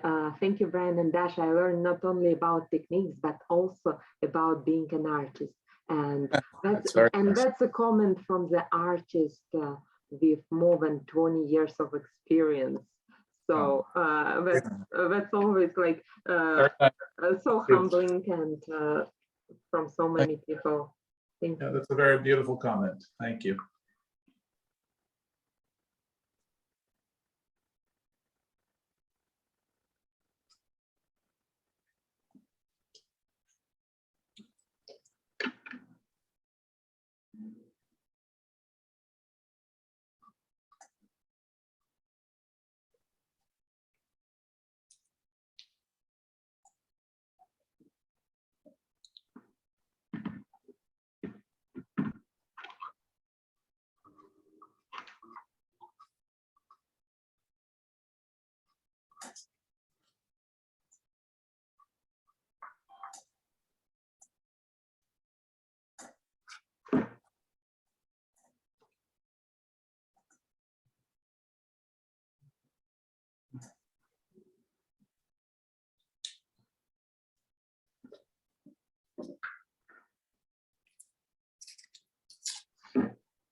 Have you tried Giraud dark set by your peer Atta Sturk? I think he has a selection of 25 darks from Giraud. I haven't tried it. I saw it advertised, but I didn't try it yet. I like Giraud. My only problem is a little bit the scale of the stick for my hands, you know, like it's a very skinny stick. And I like the quality, and I do have, I love their neutrals. I love their neutrals. They have a wide range of neutrals. I do love it. Absolutely. There is a lot of artists, and like Giraud produce just beautiful range of neutrals. Yeah. Several I mean, sets. that's the beauty of those. When I go to the IAPS, I bought too many things. You know, so there's so many beautiful pastels. Candy store, yes. Yeah. And some of the makers are actually there, which is really nice too, you know, and they can express their point of view about their passion for making the pastels, which was really nice to hear.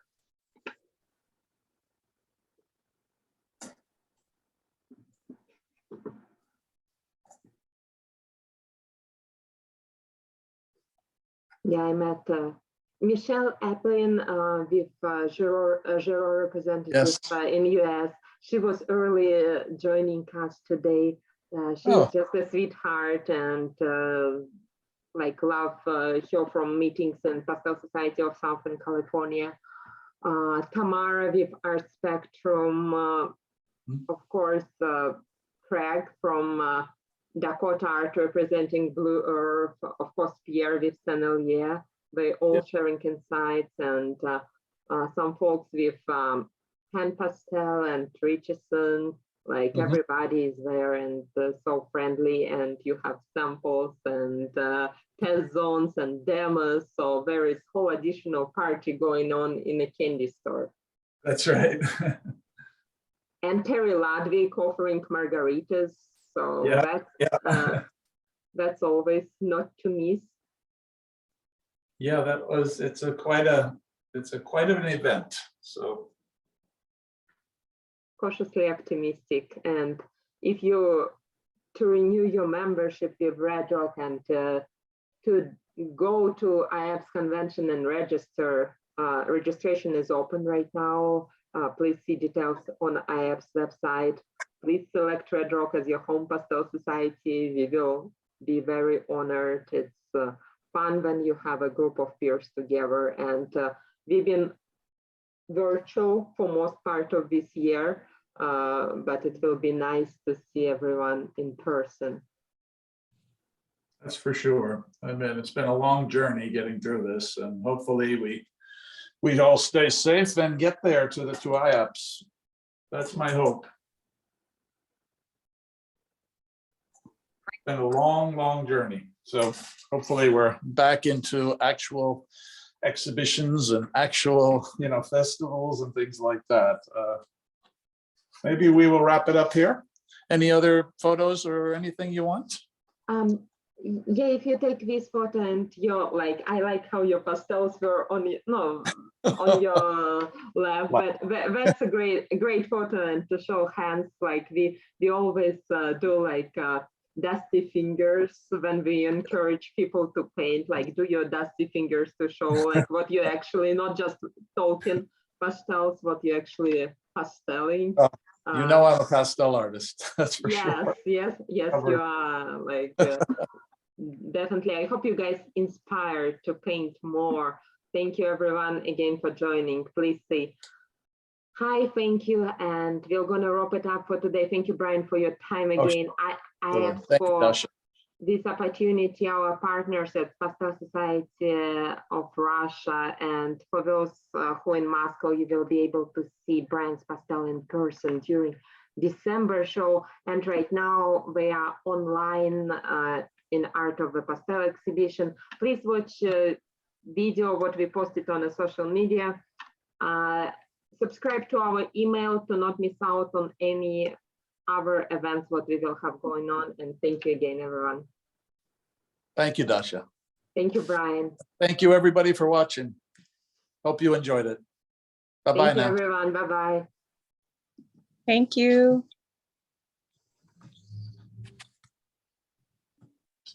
Thank you, Brian and Dasha.